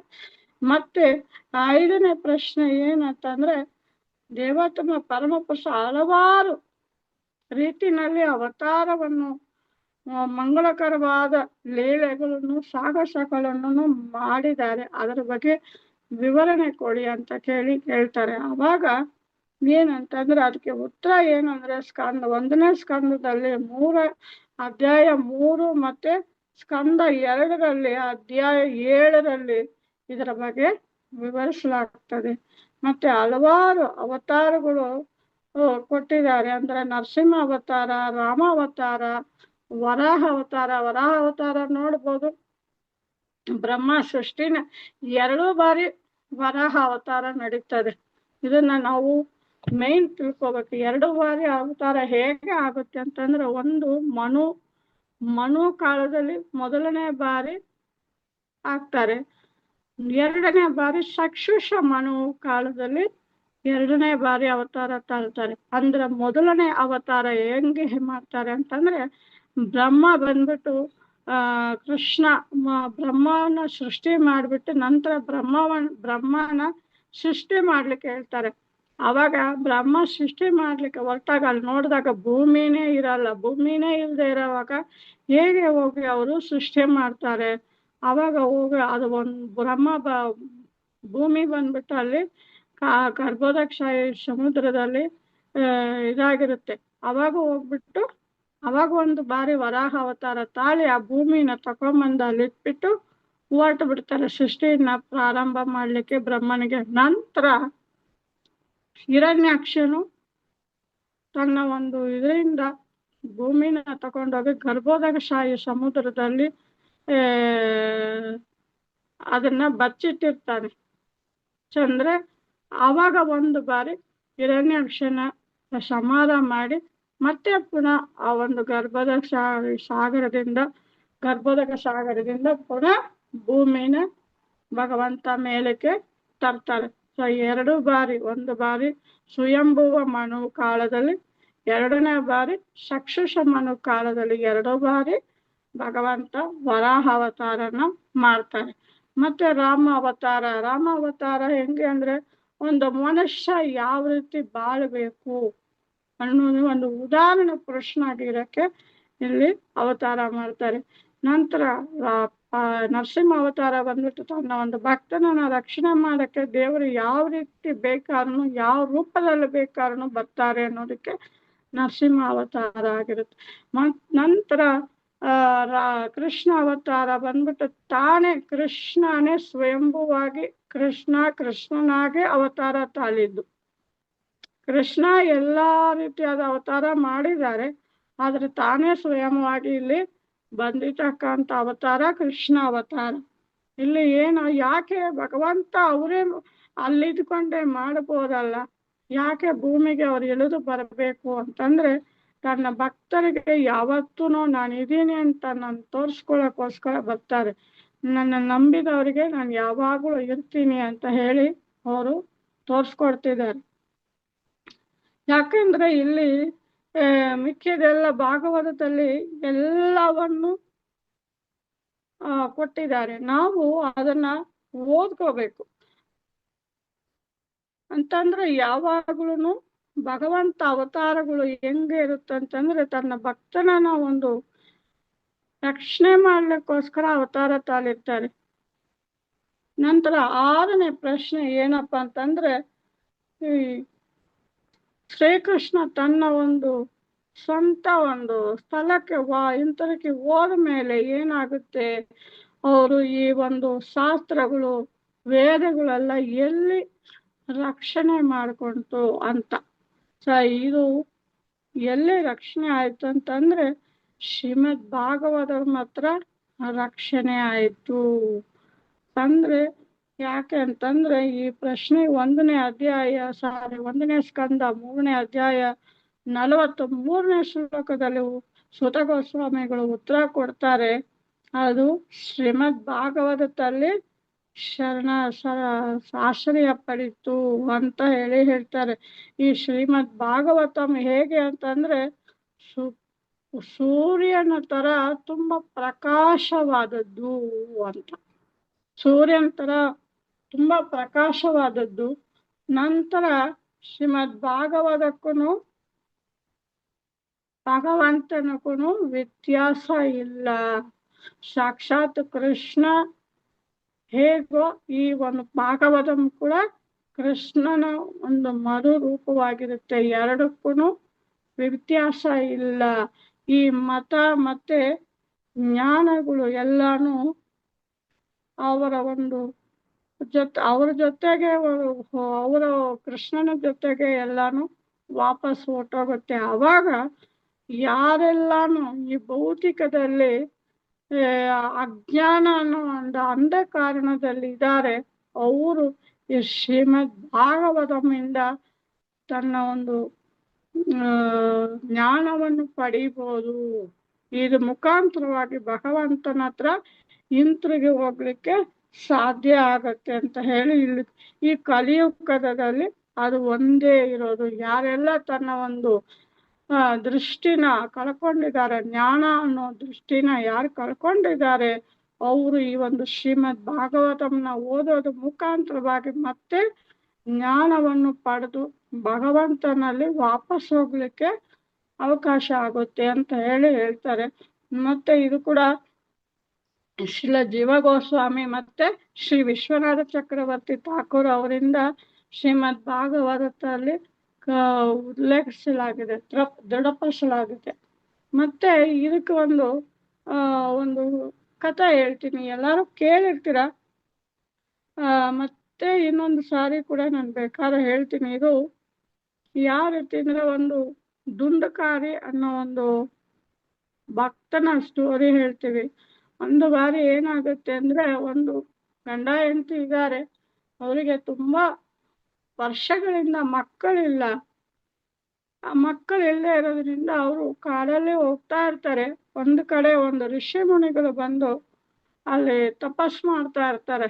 ಈ ಮನುಷ್ಯ ಅವ್ರ ಹತ್ರ ಹೋಗ್ಬಿಟ್ಟು, ನನಗೆ ಈ ತರ ಹಲವಾರು ವರ್ಷಗಳಿಂದ ಮಕ್ಕಳಿಲ್ಲ, ದಯವಿಟ್ಟು ನನಗೆ ಪುತ್ರ ಭಾಗ್ಯವನ್ನು ಸಿಗೋ ತರ ನನಗೆ ಆಶೀರ್ವಾದ ಮಾಡಿ ಅಂತ ಕೇಳಿದಾಗ ಅವರು ಹೇಳ್ತಾರೆ, ಋಷಿ ಮುನಿಗಳಿಲ್ಲ, ನಿನಗೆ ಇನ್ನ 7 ಜನ್ಮಗಳಿಗೆ ನಿಮಗೆ ಪುತ್ರ ಭಾಗ್ಯ ಇಲ್ಲ ಅಂತ ಹೇಳ್ತಾರೆ. ಆ ಮನುಷ್ಯ ಅವ್ರನ್ನ ಬಿಡೋಂಗಿಲ್ಲ, ನನಗೆ ಬೇಕೇ ಬೇಕು, ದಯವಿಟ್ಟು ನೀವು ನನ್ನನ್ನು ಇದು ಮಾಡಿ ರಕ್ಷಣೆ ಮಾಡಿ ಅಂತ ಕೇಳಿದಾಗ ಆಯ್ತು ಅಂತ ಹೇಳಿ ಒಂದು ಹಣ್ಣನ್ನು ಅವರು ಆ ಒಂದು ಹಣ್ಣು ಮುಖಾಂತರ ಬಗ್ಗೆ ಹಣ್ಣನ್ನ ಪೂಜೆ ಮಾಡಿ ಅವ್ರ ಕೈಯಲ್ಲಿ ಕೊಟ್ಟುಬಿಟ್ಟು, ಈ ಹಣ್ಣನ್ನು ನಿನಗೆ ಹೆಂಡತಿಗೆ ಕೊಡಪ್ಪ, ಪುತ್ರ ಮಗು ಆಗುತ್ತೆ ಅಂತ ಹೇಳ್ತಾರೆ. ಅವಾಗ ಮನೆಗೆ ಬಂದು ಅವ್ರ ಹೆಂಡತಿ ಹತ್ರ ಎಲ್ಲಾ ಕಥೆಗಳು ಹಿಂಗೆಲ್ಲ ಹೇಳ್ಬಿಟ್ಟು, ಒಂದು ಋಷಿ ಕಾಡಲ್ಲಿ ತಪಸ್ ಮಾಡ್ತಾ ಇದ್ರು, ಈ ತರ ಕೊಟ್ಟಿದ್ದಾರೆ ನೀನ್ ತಕೋ ಅಂತ ಹೇಳಿ ಕೊಟ್ಟಾಗ ಆಕೆಗೆ ಸೋಂಬೇರಿತನ, ಇನ್ನು ಮಗು ಎತ್ಕೊಂಡ್ರೆ ಅದನ್ನ ಎಲ್ಲಾನು ಪಾಲನೆ ಮಾಡ್ಬೇಕಲ್ಲ, ನನ್ ಕೈಯೆಲ್ಲ ಆಗಲ್ಲ ಅಂತ ಹೇಳಿ ಆ ಹಣ್ಣುನ ಏನ್ ಮಾಡ್ತಾರೆ ಅಂದ್ರೆ ಅವ್ರ ಮನೆ ಹಸುಗೆ ಕೊಟ್ಟು ಬಿಡ್ತಾರೆ. ಅವ್ರ ಮನೆ ಹಸುಗೆ ಕೊಟ್ಟು ಬಿಡ್ತಾರೆ. ನೋಡಿದ್ರ ಆ ಮನೆ ಹಸು ಗರ್ಭ ಆಗುತ್ತೆ. ನಂತರ ಗಂಡನಿಗೆ ಗೊತ್ತಾದ್ರೆ ಪ್ರಾಬ್ಲಮ್ ಆಗುತ್ತೆ, ತೊಂದರೆ ಆಗುತ್ತೆ ಅಂತ ಹೇಳಿ ಅದೇ ಸಮಯದಲ್ಲಿ ಆಕೆ ತಂಗಿ ಕೂಡ ಗರ್ಭವತಿ ಆಗಿರ್ತಾಳೆ. ಸೊ ಆ ತಂಗಿ ತುಂಬಾ ಬಡವಳು, ಇವಳ ಹತ್ರ ಹಣ ಎಲ್ಲ ಇರ್ತಿತ್ತು. ಸೊ ಅವ್ರೇನ್ ಮಾಡ್ತಾಳೆ ಅಂದ್ರೆ ಅವ್ರಿಗೆ ಕಷ್ಟ ಕಾಲದಲ್ಲಿ ಸಹಾಯ ಮಾಡಿ, ನಿನ್ಗೆ ನಾನು ಹಣ ಕೊಡ್ತೀನಿ, ಆ ಮಗುನ ನನಗೆ ಕೊಟ್ಟು ಬಿಡು ಅಂತ ಹೇಳಿ ಅವರಿಗೆ ಅವರಿಂದ ಆ ಮಗುನ ತಂದು ತನಕ ಹುಟ್ಟಿದ ಮಗು ತರ ಅವಳಲ್ಲಿ ಗಂಡನ್ನ ಏಮಾರಿಸಿ ಆ ಮಗುನ ಬೆಳೆಸ್ತಾ ಇರ್ತಾಳೆ. ಆ ಮಗು ಬೆಳೀತಾ ಬೆಳೀತಾ ಏನಾಗುತ್ತೆ ಅಂದ್ರೆ ಅದೇ ಸಮಯದಲ್ಲಿ ಇಲ್ಲಿ ಹಸುಗೂ ಒಂದು ಮಗು ಆಗುತ್ತೆ. ಮಗು ಅಂತಂದ್ರೆ ಮನುಷ್ಯನ ಮಗುವಾಗೇನಿರುತ್ತೆ. ನಂತರ ಆ ಮಗುನ ಕಿವಿಗಳು ಮಾತ್ರ ಹಸುಗೆ ಆದ ಕಿವಿಗಳು ಹೇಗಿರುತ್ತೋ ಹಾಗಿರುತ್ತೆ. ಸೊ ಅವಾಗ ಏನಾಗುತ್ತೆ, ಈ ಬೆಳೀತಾ ಬೆಳೀತಾ ಈ ಹಸುಗೆ ಹುಟ್ಟಿದ ಮಗು ಒಂದು ಒಳ್ಳೆ ಜ್ಞಾನವಂತನಾಗ್ತಾನೆ. ಮತ್ತೆ ಇವ್ರ ತಂಗಿ ಹುಟ್ಟಿದ ಮಗು ಸುಳ್ಳು ಹೇಳಿ ಬೆಳೆಸ್ತಾ ಇರೋರು ಮಗು ಏನಾಗುತ್ತೆ, ಒಂದು ರಾಕ್ಷಸನ್ ತರ ಅವನ ಹತ್ರ ಇಲ್ದೇ ಇರೋ ಅಭ್ಯಾಸಗಳೇ ಇಲ್ಲ, ಎಲ್ಲ ಇರುತ್ತೆ. ಧೂಮಪಾನ, ಮಧುಪಾನ, ಮತ್ತೆ ತಪ್ಪಾದ ಅಕ್ರಮ ಸಂಬಂಧಗಳು ಎಲ್ಲಾನು ಅವನಲ್ಲಿ ಇರ್ತದೆ, ಯಾವುದು ಇಲ್ಲ ಅಂತಲ್ಲ. ಈಗ ಏನಾಗುತ್ತೆ, ಇದಕ್ಕೆ ಅವನು ಒಂದು ಇಂದ್ರಿಯಗಳ ಸುಖಕ್ಕೆ ಅವನು ಇದಾಗ್ಬಿಟ್ಟು ಬಂಧಿತನಾಗಿ ಏನ್ ಮಾಡ್ತಾನೆ, ಒಂದು ಬಾರಿ ತನ್ನ ತಾಯಿನೇ ಬಾವಿಗೆ ತಳ್ಳಿಕೊಂಡ್ಬಿಡ್ತಾನೆ. ನಂತರ ಸ್ವಲ್ಪ ದಿನ ಕಾಲದಲ್ಲಿ ಅವರ ಒಂದು ತಂದೆನೂ ಸತ್ತೋಗ್ತಾರೆ. ಸೊ ಹಿಂಗೆ ಇರ್ಬೇಕಾದ್ರೆ ಕಡೆಗೆ ಇವನು ಒಂದಿನ ಯಾರೋ ಇವನು ಎಲ್ಲೋ ಒಂದು ಕಡೆ ತಪ್ಪು ಮಾಡಿದಾಗ ಊರ್ ಜನ ಇವನ್ನ ಹೊಡೆದು ಸಾಯಿಸ್ಬಿಡ್ತಾರೆ. ಸತ್ತಿದ ಮೇಲೆ ಏನಾಗುತ್ತೆ ಅಂತಂದ್ರೆ ಆ ಒಂದು ಆತ್ಮ ಇದೆಯಲ್ಲ, ಸೂಕ್ಷ್ಮ ಶರೀರ, ಅವನಿಗೆ ಒಂದು ಅಲ್ಲಿ ಇದು ಆಗಿರಲ್ಲ, ಅಂದ್ರೆ ಮೋಕ್ಷ ಸಿಕ್ಕಿರಲ್ಲ. ಅದೊಂದು ದೆವ್ವ ತರ ಅಲ್ಲಿ ಸುತ್ತುತ್ತಾ ಇರ್ತಾನೆ. ಒಂದು ಬಾರಿ ಹಸು ಹುಟ್ಟಿದ ಮಗನ ಹತ್ರ ಬಂದು ಕೇಳ್ತಾನೆ, ಈ ತರ ನನಗೆ ಅಣ್ಣ ನನಗೆ ಮೋಕ್ಷ ಸಿಗ್ತಾ ಇಲ್ಲ, ನಾನು ಈ ತರ ದೆವ್ವ ತರ ಇದಾಗ್ತಾ ಇದ್ದೀನಿ, ನನಗೆ ಮೋಕ್ಷ ಕೊಡಿಸು ಅಂತ. ನಮ್ಮಲ್ಲಿ ಪುರಾಣದಲ್ಲಿ ದೊಡ್ಡವ್ರು ಹೇಳ್ತಾರೆ, ಈ ಕಾಶಿ ಗಯಾನಲ್ಲಿ ಹೋಗಿ ಪಿಂಡದಾನ ಮಾಡಿದ್ರೆ ಮೋಕ್ಷ ಸಿಗುತ್ತೆ ಅಂತ ಒಂದು ಐದೀಗ ಇದೆ. ಸೊ ಅದೇ ತರಾನೇ ಅವನು ಹೋಗಿ ಅವ್ರ ಅಣ್ಣನೂ ಹೋಗ್ಬಿಟ್ಟು ಅಲ್ಲಿ ಕಾಶಿ ಗಯಾನಲ್ಲಿ ಪಿಂಡದಾನ ಮಾಡಿ ಬರ್ತಾರೆ.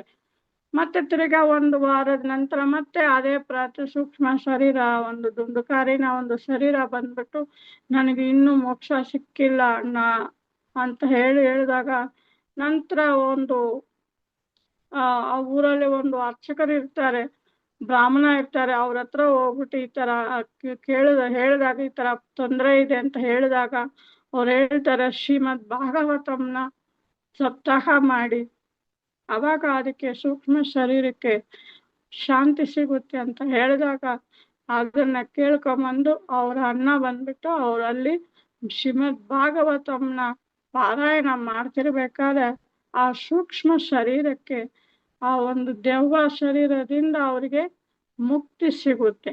ಸೊ ಇಲ್ಲಿ ನಾವು ನೋಡ್ಕೋಬಹುದು, ಈ ಒಂದು ಶ್ರೀಮದ್ ಭಾಗವತಮು ಅಂತ ಸೂಕ್ಷ್ಮ ಶರೀರಕ್ಕೇನೆ ಮುಕ್ತಿ ಕೊಡ್ತು ಅಂತಂದ್ರೆ, ಆ ದೆವ್ವಕ್ಕೆ ಮುಕ್ತಿ ಕೊಡ್ತು ಅಂತಂದ್ರೆ ನಮಗಿನ್ನು ಯಾವ ರೀತಿ ಮುಕ್ತಿ ಕೊಡುತ್ತೆ ಈ ಜೀವನದಿಂದ ಯೋಚನೆ ಮಾಡ್ಬೇಕು. ಸೊ ಅದರಿಂದ ಪ್ರತಿಯೊಬ್ಬರು ದಿನ ಅಟ್ಲೀಸ್ಟ್ ಒಂದು ಪ್ಯಾರಾಗ್ರಾಫ್ ಇಲ್ಲ ಒಂದು ಪೇಜ್ ಒಂದು ಶ್ಲೋಕ ಮರಿದಿರ ನಾವು ಧ್ಯಾನ ಮಾಡ್ತಿದ್ರೆ ಭಗವಂತ ಯಾವ ರೀತಿ ನಮಗೆ ಈ ಒಂದು ಭೌತಿಕ ಬಂಧನದಿಂದ ನಮ್ಗೆ ಬಿಡುಗಡೆ ಕೊಡ್ತಾನೆ ಅಂತ ನಾವು ನೋಡ್ಕೋಬಹುದು. ಭೌತಿಕ ಬಂಧನ ಅಂತಂದ್ರೆ ಜನನ ಮರಣ,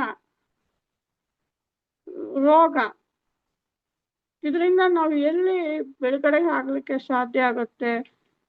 ಮತ್ತೆ ವಯೋಧಿಕ, ಈ 4ರಿಂದ ನಮ್ಗೆ ಬಿಡುಗಡೆ ಇಲ್ಲ. ಮತ್ತೆ ಹುಟ್ಟುತ್ತೀವಿ, ಮತ್ತೆ ಬೆಳಿತೀವಿ, ಮತ್ತೆ ಸಾಯ್ತೀವಿ, ಆ ರೋಗ ಬರುತ್ತೆ, ಮತ್ತೆ ವಯಸ್ಸಾಗುತ್ತೆ. ಇದರಿಂದ ನಾವು ತಪ್ಪಿಸ್ಕೊಳಕ್ ಸಾಧ್ಯನೇ ಇಲ್ಲ.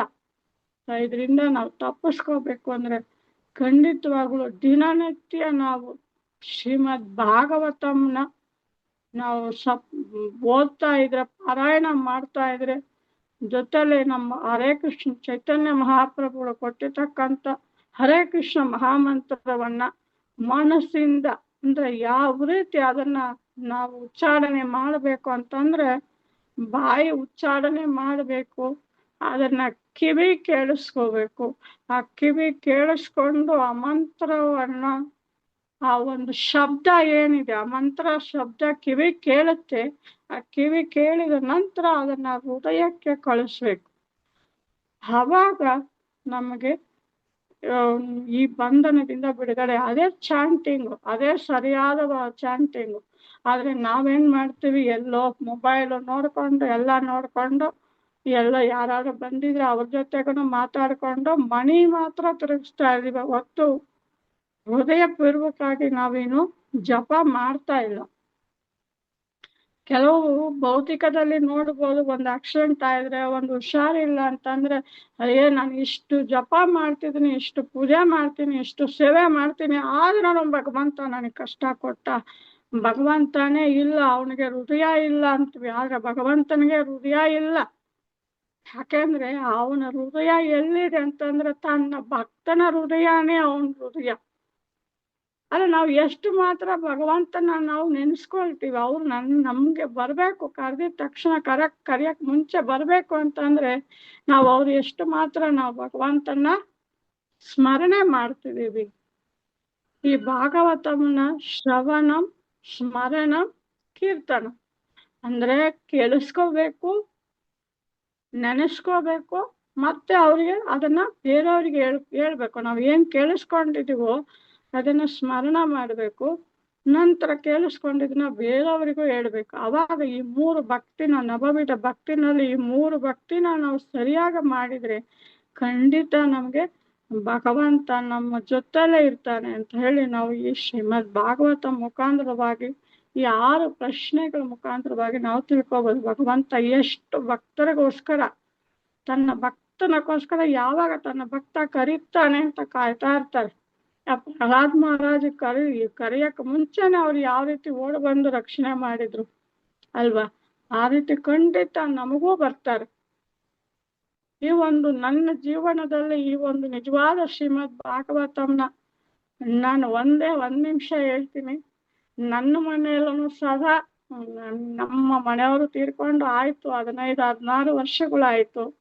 ಅವಾಗ ಸುಮ್ಮನೆ ಕನಸಲ್ಲಿ ಬಂದು ಏನೇನೋ ಮಾಡ್ತಿದ್ರು. ಯಾವಾಗ ನಾನು ಭಾಗವತಂ ಓದಕ್ ಶುರು ಮಾಡಿದಿನ ಅವರು ಬರೋದನ್ನೇ ಬಿಟ್ರು. ಅಂದ್ರೆ ಇದು ನನ್ನ ಜೀವನದಲ್ಲಿ ನಿಜವಾಗ್ಲೂ ನಡೆಯುವುದು. ಯಾವಾಗ ಭಾಗವತಂ ಮನೆಗೆ ತಂದು ಅದನ್ನ ಎತ್ತು ಓದಕ್ ಶುರು ಮಾಡಿದಾಗ ಈ ಒಂದು ಕೆಟ್ಟ ಕನಸುಗಳೆಲ್ಲ ಬಿಟ್ಟು ಸದಾ ಭಗವಂತ ನನ್ನ ಜೊತೆಲಿ ಇದ್ದಾನೆ ಅಂತ ನನಗೆ ಎಷ್ಟು ನಂಬಿಕೆ ಕೊಟ್ಟಿದೆ ಈ ಭಾಗವತಂ ಅಂತಂದ್ರೆ ಅಷ್ಟು ನಂಬಿಕೆ ಕೊಟ್ಟಿದೆ. ಅದರಿಂದ ದಯವಿಟ್ಟು ಪ್ರತಿಯೊಬ್ಬರೂ ಈ ಭಾಗವತಮನ್ನ ಪಾರಾಯಣ ಮಾಡಿ ಅಂತ ಹೇಳಿ ಕೇಳ್ಕೊಂಡು ನನಗೆ ಅವಕಾಶ ಕೊಟ್ಟಿದೆ. ಎಲ್ಲರಿಗೂ ಇಷ್ಟುವರೆಗೂ ಸಹನೆಯಿಂದ ನನ್ನ ಮಾತುಗಳನ್ನ ಕೇಳ್ಕೊಂಡಿದೆ ಎಲ್ಲಾ ಭಕ್ತರುಗಳು ನನ್ನ ಪಾದಗಳಿಗೂ ನನ್ನ ವಂದನೆಗಳನ್ನ ಅರ್ಪಿತ ಇಲ್ಲಿಗೆ ಮುಗಿಸ್ತೀನಿ. ಓಂ ತತ್ಸತ್. ಶ್ರೀಲ ಪ್ರಭುಪಾದಕ್ಕೆ ಜೈ. ಹರೇ ಕೃಷ್ಣ ಮಹಾಮಂತ್ರಕ್ಕೆ ಜೈ. ಹರೇ ಕೃಷ್ಣ ಪ್ರಭು. ಏನಾದ್ರು ತಪ್ಪಿದ್ರೆ ಕ್ಷಮೆ ಮಾಡ್ಕೊಳ್ಳಿ. ಹರೇ ಕೃಷ್ಣ. ನನ್ನ ಬುದ್ಧಿಶಕ್ತಿಗೆ ಭಗವಂತ ಎಷ್ಟು ಕೊಟ್ನೋ ಅಷ್ಟು ಮಾಡಿದ್ದೀನಿ. ಯಾರಾದ್ರೂ ಇದರಿಂದ ಪ್ರಶ್ನೆಗಳಿದ್ರೆ ನನಗೆ ಎಷ್ಟು ತಿಳಿಯುತ್ತೋ ಅಷ್ಟು ಮಾತ್ರ ನಾನು ಉತ್ತರ ಕೊಡ್ತೀನಿ. ಹರೇ ಕೃಷ್ಣ. ದಂಡವತ್ ಪ್ರಣಾಮ. ಎಲ್ಲರಿಗೂ ದಂಡವತ್ ಪ್ರಣಾಮ. ಹರೇ ಕೃಷ್ಣ ಪ್ರಭು. ಹರೇ ಕೃಷ್ಣ ಹರೇ ಮಾತಾಡಿ. ಹರೇ ಕೃಷ್ಣ ಮಾತಾಜಿ. ಧನ್ಯವಾದಗಳು ಮಾತಾಜಿ. ದಂಡವತ್ ಪ್ರಣಾಮ್. ತುಂಬಾ ಅದ್ಭುತವಾಗಿ ವಿವರಣೆಯನ್ನು ಕೊಟ್ರಿ. ಯಾವ ರೀತಿ ಆ ಒಂದು ಚಿಕ್ಕ ಮಕ್ಕಳಿಗೆ ಒಂದು ವಿಸ್ತಾರವಾಗಿ ಪುಟ್ಟ ಪುಟ್ಟ ಕಥೆಗಳನ್ನ ಹೇಳ್ತಾ ಎಷ್ಟು ಅದ್ಭುತವಾಗಿ ಹೇಳಿದ್ರಿ. ಭಗವಂತನೇ ದೇವತಮ ಪರಮ ಪುರುಷ ಎಲ್ರಿಗೂ ಗೊತ್ತು. ಅದ್ರಲ್ಲೂ ಎಕ್ಸ್ಪ್ಲನೇಷನ್ ತಗೊಳ್ರಿ. ದುಂದುಕಾರಿ ಕಥೆನೂ ಅಷ್ಟೇ ಎಷ್ಟು ಪುಟ್ಟದಾಗಿ ತುಂಬಾ ಸವಿಸ್ತಾರವಾಗಿ ತುಂಬಾ ಚೆನ್ನಾಗಿ ಹೇಳಿದ್ರಿ ಮಾತಾಜಿ. ಮಾತಾಜಿ ಅವರು ಇದೇ ರೀತಿ ನಮಗೆ ಯಾವಾಗ್ಲೂ ಬಂದು ಕ್ಲಾಸ್ ಅನ್ನ ಕೊಡ್ತಾ ಇರ್ಲಿ, ಮಾತಾಡಿಸಿ ಆರೋಗ್ಯವಾಗಿರ್ಲಿ ಅಂತ ಹೇಳ್ತಾ ಎಲ್ರು ಒಂದು ಬಾರಿ ಮಾತಾಜಿಗೋಸ್ಕರ ಹರೇ ಕೃಷ್ಣ ಮಹಾಮಂತ್ರವನ್ನು ಹೇಳೋಣ. ಹರೇ ಕೃಷ್ಣ ಹರೇ ಕೃಷ್ಣ ಕೃಷ್ಣ ಕೃಷ್ಣ ಹರೇ ಹರೇ, ಹರೇ ರಾಮ ರಾಮ ರಾಮ ಹರೇ ಹರೇ. ಹರೇ ಕೃಷ್ಣ ಮಾತಾಜಿ. ಧನ್ಯವಾದಗಳು. ದಂಡವತ್ ಪ್ರಣಾಮ್. ಈಗ ಅನೌನ್ಸ್ಮೆಂಟ್ಸ್ ಗೆ ಬರೋಣ. ಅನೌನ್ಸ್ಮೆಂಟ್ಸ್ ಮುಗಿದಾದ್ಮೇಲೆ ನಿಮಗೆ ಯಾವುದೇ ತರಹದ ಪ್ರಶ್ನೆಗಳನ್ನೋದಿದ್ರೆ ಅವಾಗ ಹ್ಯಾಂಡ್ ರೈಸ್ ಮಾಡಿ ನಿಮ್ಮ ಪ್ರಶ್ನೆಗಳಿಗೆ ಆನ್ಸರ್ ಮಾಡಲಾಗುತ್ತೆ. ಮೊದಲನೇದಾಗಿ ಬರ್ತ್ಡೇ ವಿಷಯಕ್ಕೆ ಬರೋಣ. ಇವತ್ತು ವೆಂಕಟೇಶ್ ಬಾಬು ಪ್ರಭು ಅವ್ರದ್ದು ಬರ್ತ್ಡೇ ಇದೆ ಅಂತ ನಿನ್ನೆ ಭವ್ಯ ಮಾತಾಜಿ ಅವರು ಮೆಸೇಜ್ ಹಾಕಿದ್ರು. ಮತ್ತೆ ಯಾರೆಲ್ಲ ಇವತ್ತು ತಮ್ಮ ಜನ್ಮದಿನ ಹಾಗೂ ವಿವಾಹ ವಾರ್ಷಿಕೋತ್ಸವಗಳನ್ನ ಆಚರಿಸ್ಕೊಳ್ತಿದ್ದಾರೆ ನಮ್ಮ ಪ್ರಹ್ಲಾದ್ ಸರ್ಕಲ್ ಅಲ್ಲಿ ಹಾಗೂ ನಮ್ಮ ಈ ಜಗನ್ನಾಥ ಚಕ್ರದಲ್ಲಿ, ಸುಭದ್ರ ಚಕ್ರದಲ್ಲಿ, ಬಲದೇವ ಚಕ್ರದಲ್ಲಿ ಯಾರೆಲ್ಲ ಇವತ್ತು ಜನ್ಮದಿನ ವಿವಾಹ ವಾರ್ಷಿಕೋತ್ಸವಗಳನ್ನ ಆಚರಿಸ್ಕೊಳ್ತಿದ್ದಾರೆ ಅವರೆಲ್ಲರಿಗೂ ಕೂಡ ಭಗವಂತ ಹೆಚ್ಚಿನದಾಗಿ ಆರೋಗ್ಯವನ್ನ ಕೊಟ್ಟು ಕೃಷ್ಣ ಪ್ರೇಮವನ್ನ ಕೊಡ್ಲಿ, ಭಕ್ತಿ ಸೇವೆ ಮಾಡೋ ತರ ಮಾಡ್ಲಿ ಅಂತ ಹೇಳ್ತಾ ಎಲ್ಲರೂ ಒಂದು ಬಾರಿ ಹರೇ ಕೃಷ್ಣ ಮಹಾಮಂತ್ರವನ್ನು ಹೇಳೋಣ. ಹರೇ ಕೃಷ್ಣ ಕೃಷ್ಣ ಕೃಷ್ಣ ಹರೇ ಹರೇ, ಹರೇ ರಾಮ ರಾಮ ರಾಮ ಹರೇ ಹರೇ. ಇನ್ನ ಯಾರೆಲ್ಲ ಅನಾರೋಗ್ಯದಿಂದ ಬಳಲ್ತಾ ಇದ್ದಾರೆ, ಮೊದಲನೇದಾಗಿ ನಮ್ಮ ಜಯಪ್ರಕಾಶ್ ಸ್ವಾಮಿ ಗುರು ಮಹಾರಾಜರು ಹಾಗೂ ನಮ್ಮ ಶಿಕ್ಷಕರ ಸುರ್ನಾಥ ಪ್ರಭುಗಳಿಗೆ ಈಗ ಒಂದು 3 days ಇಂದ ಹಲ್ಲು ನೋವು ಕೂಡ ಶುರುವಾಗಿದೆ. ಮತ್ತೆ ಬೇರೆ ಯಾರೆಲ್ಲ ಅನಾರೋಗ್ಯದಿಂದ ಬಳಲ್ತಾ ಇದ್ದಾರೆ, ಕವಿತಾ ಮಾತಾಜಿ ಅವ್ರದ್ದು ಏನೋ PET ಸ್ಕ್ಯಾನಿಂಗ್ ಇದೆ ಅಂತ ಮಾತಾಜಿ ಮೆಸೇಜ್ ಹಾಕಿದ್ರು. ಮತ್ತೆ ಸಂಧ್ಯಾ ಮಾತಾಜಿ ಅವ್ರ ಮಗ ನಿಹಾಲ್ ಪ್ರಭುಗೂ ಕೂಡ ಅನಾರೋಗ್ಯ ಅಂತ ಹೇಳಿದ್ರು. ಅವ್ರಿಗೆಲ್ರಿಗೂ ಕೂಡ ಮತ್ತೆ ಯಾರೆಲ್ಲ ನಮ್ಮ ಈ ಸರ್ಕಲ್ ಅಲ್ಲಿ ನಮ್ಮ ಶಾಲಾ ಸರ್ಕಲ್ ಅಲ್ಲಿ ಎಲ್ಲ ಅನಾರೋಗ್ಯದಿಂದ ಬಳಲ್ತಾ ಇದ್ದಾರೆ ಅವರೆಲ್ಲರಿಗೂ ಕೂಡ ವೀಣಾ ಮಾತಾಜಿ ಹರೇ ಕೃಷ್ಣ.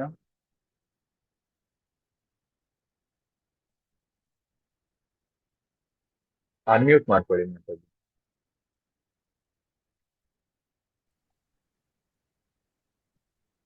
ಇವಾಗ ಹೇಳಿ ಮಾತಾಜಿ. ಮಾತಾಜಿ, ನಮ್ ತಮ್ಮನ್ ಮಗುಗೆ ಮೈ ಹುಷಾರಿಲ್ಲ, ಅವ್ರಿಗೆ ಒಂದ್ ಸ್ವಲ್ಪ ಪ್ರೇಯರ್ ಮಾಡ್ಬೇಕು. ಅವ್ರ ಹೆಸರು ಮಾತಾಜಿ? ಹಿತಶ್ರೀ. ಹಿತಶ್ರೀನಾ ಮಾತಾಜಿ? ಹಿತಶ್ರೀ. ಹಿತಶ್ರೀ, ಓಕೆ. ವೀಣಾ ಮಾತಾಜಿ ಅವರ ತಮ್ಮ ಮಗು ಹಿತಶ್ರೀ ಮಾತಾಜಿಗೆ ಕೂಡ ಆರೋಗ್ಯದಲ್ಲಿ ಏರುಪೇರಾಗಿದೆ ಅಂತ ಹೇಳ್ತಾರೆ. ಸೊ ಯಾರೆಲ್ಲ ಅನಾರೋಗ್ಯದಿಂದ ಬಳಲ್ತಾ ಇದ್ದಾರೆ ಅವರೆಲ್ಲರಿಗೂ ಕೂಡ ಭಗವಂತ ಆರೋಗ್ಯವನ್ನು ಕೊಟ್ಟು ಕಾಪಾಡಿ, ಇದೇ ರೀತಿ ಭಕ್ತಿಯಲ್ಲಿ ಮುಂದುವರೆ ತರ ಮಾಡ್ಲಿ ಅಂತ ಹೇಳ್ತಾ ಎಲ್ಲರೂ ಒಂದು ಬಾರಿ ಹರೇ ಕೃಷ್ಣ ಅವ್ರದ್ದು ಅದೇ ನೆಕ್ಸ್ಟ್ ಹೇಳ್ತೀನಿ ಮಾತಾಜಿ. ಒಂದು ಬಾರಿ ಹರೇ ಕೃಷ್ಣ ಮಹಾಮಂತ್ರವನ್ನು ಹೇಳೋಣ. ಹರೇ ಕೃಷ್ಣ ಕೃಷ್ಣ ಕೃಷ್ಣ ಹರೇ ಹರೇ, ಹರೇ ರಾಮ ರಾಮ ರಾಮ ಹರೇ ಹರೇ. ಹರೇ ಕೃಷ್ಣ ಭಾಗ್ಯಮ್ಮ ಮಾತಾಜಿ. ಮಾತಾಜಿ ಅನ್ಮ್ಯೂಟ್ ಮಾಡ್ಕೊಳ್ಳಿ ಮಾತಾಜಿ. ಮಾತಾಜಿ ಅವರ ಮನೆಯಲ್ಲಿ ಸತ್ಸಂಗ ಹರೇ ಕೃಷ್ಣ ಪ್ರಭು. ಇನ್ನು ಬೇರೆ ಅನೌನ್ಸ್ಮೆಂಟ್ ಇದ್ರೆ ಇಲ್ಲ ಹೇಳಿ ಮಾತಾಜಿ, ಅನೌನ್ಸ್ ಮಾಡಿ ಮಾತಾಜಿ, ಇನ್ವೈಟ್ ಮಾಡಿ. ಹರೇ ಕೃಷ್ಣ. ಇಲ್ಲಿ ಸೇರಿರ್ತಕ್ಕಂಥ ಎಲ್ಲ ವೈಷ್ಣವ ಪ್ರಭುಗಳು, ವೈಷ್ಣವ ಮಾತಾಜಿಯವರಿಗೂ ದಂಡವತ್ ಪ್ರಣಾಮಗಳು.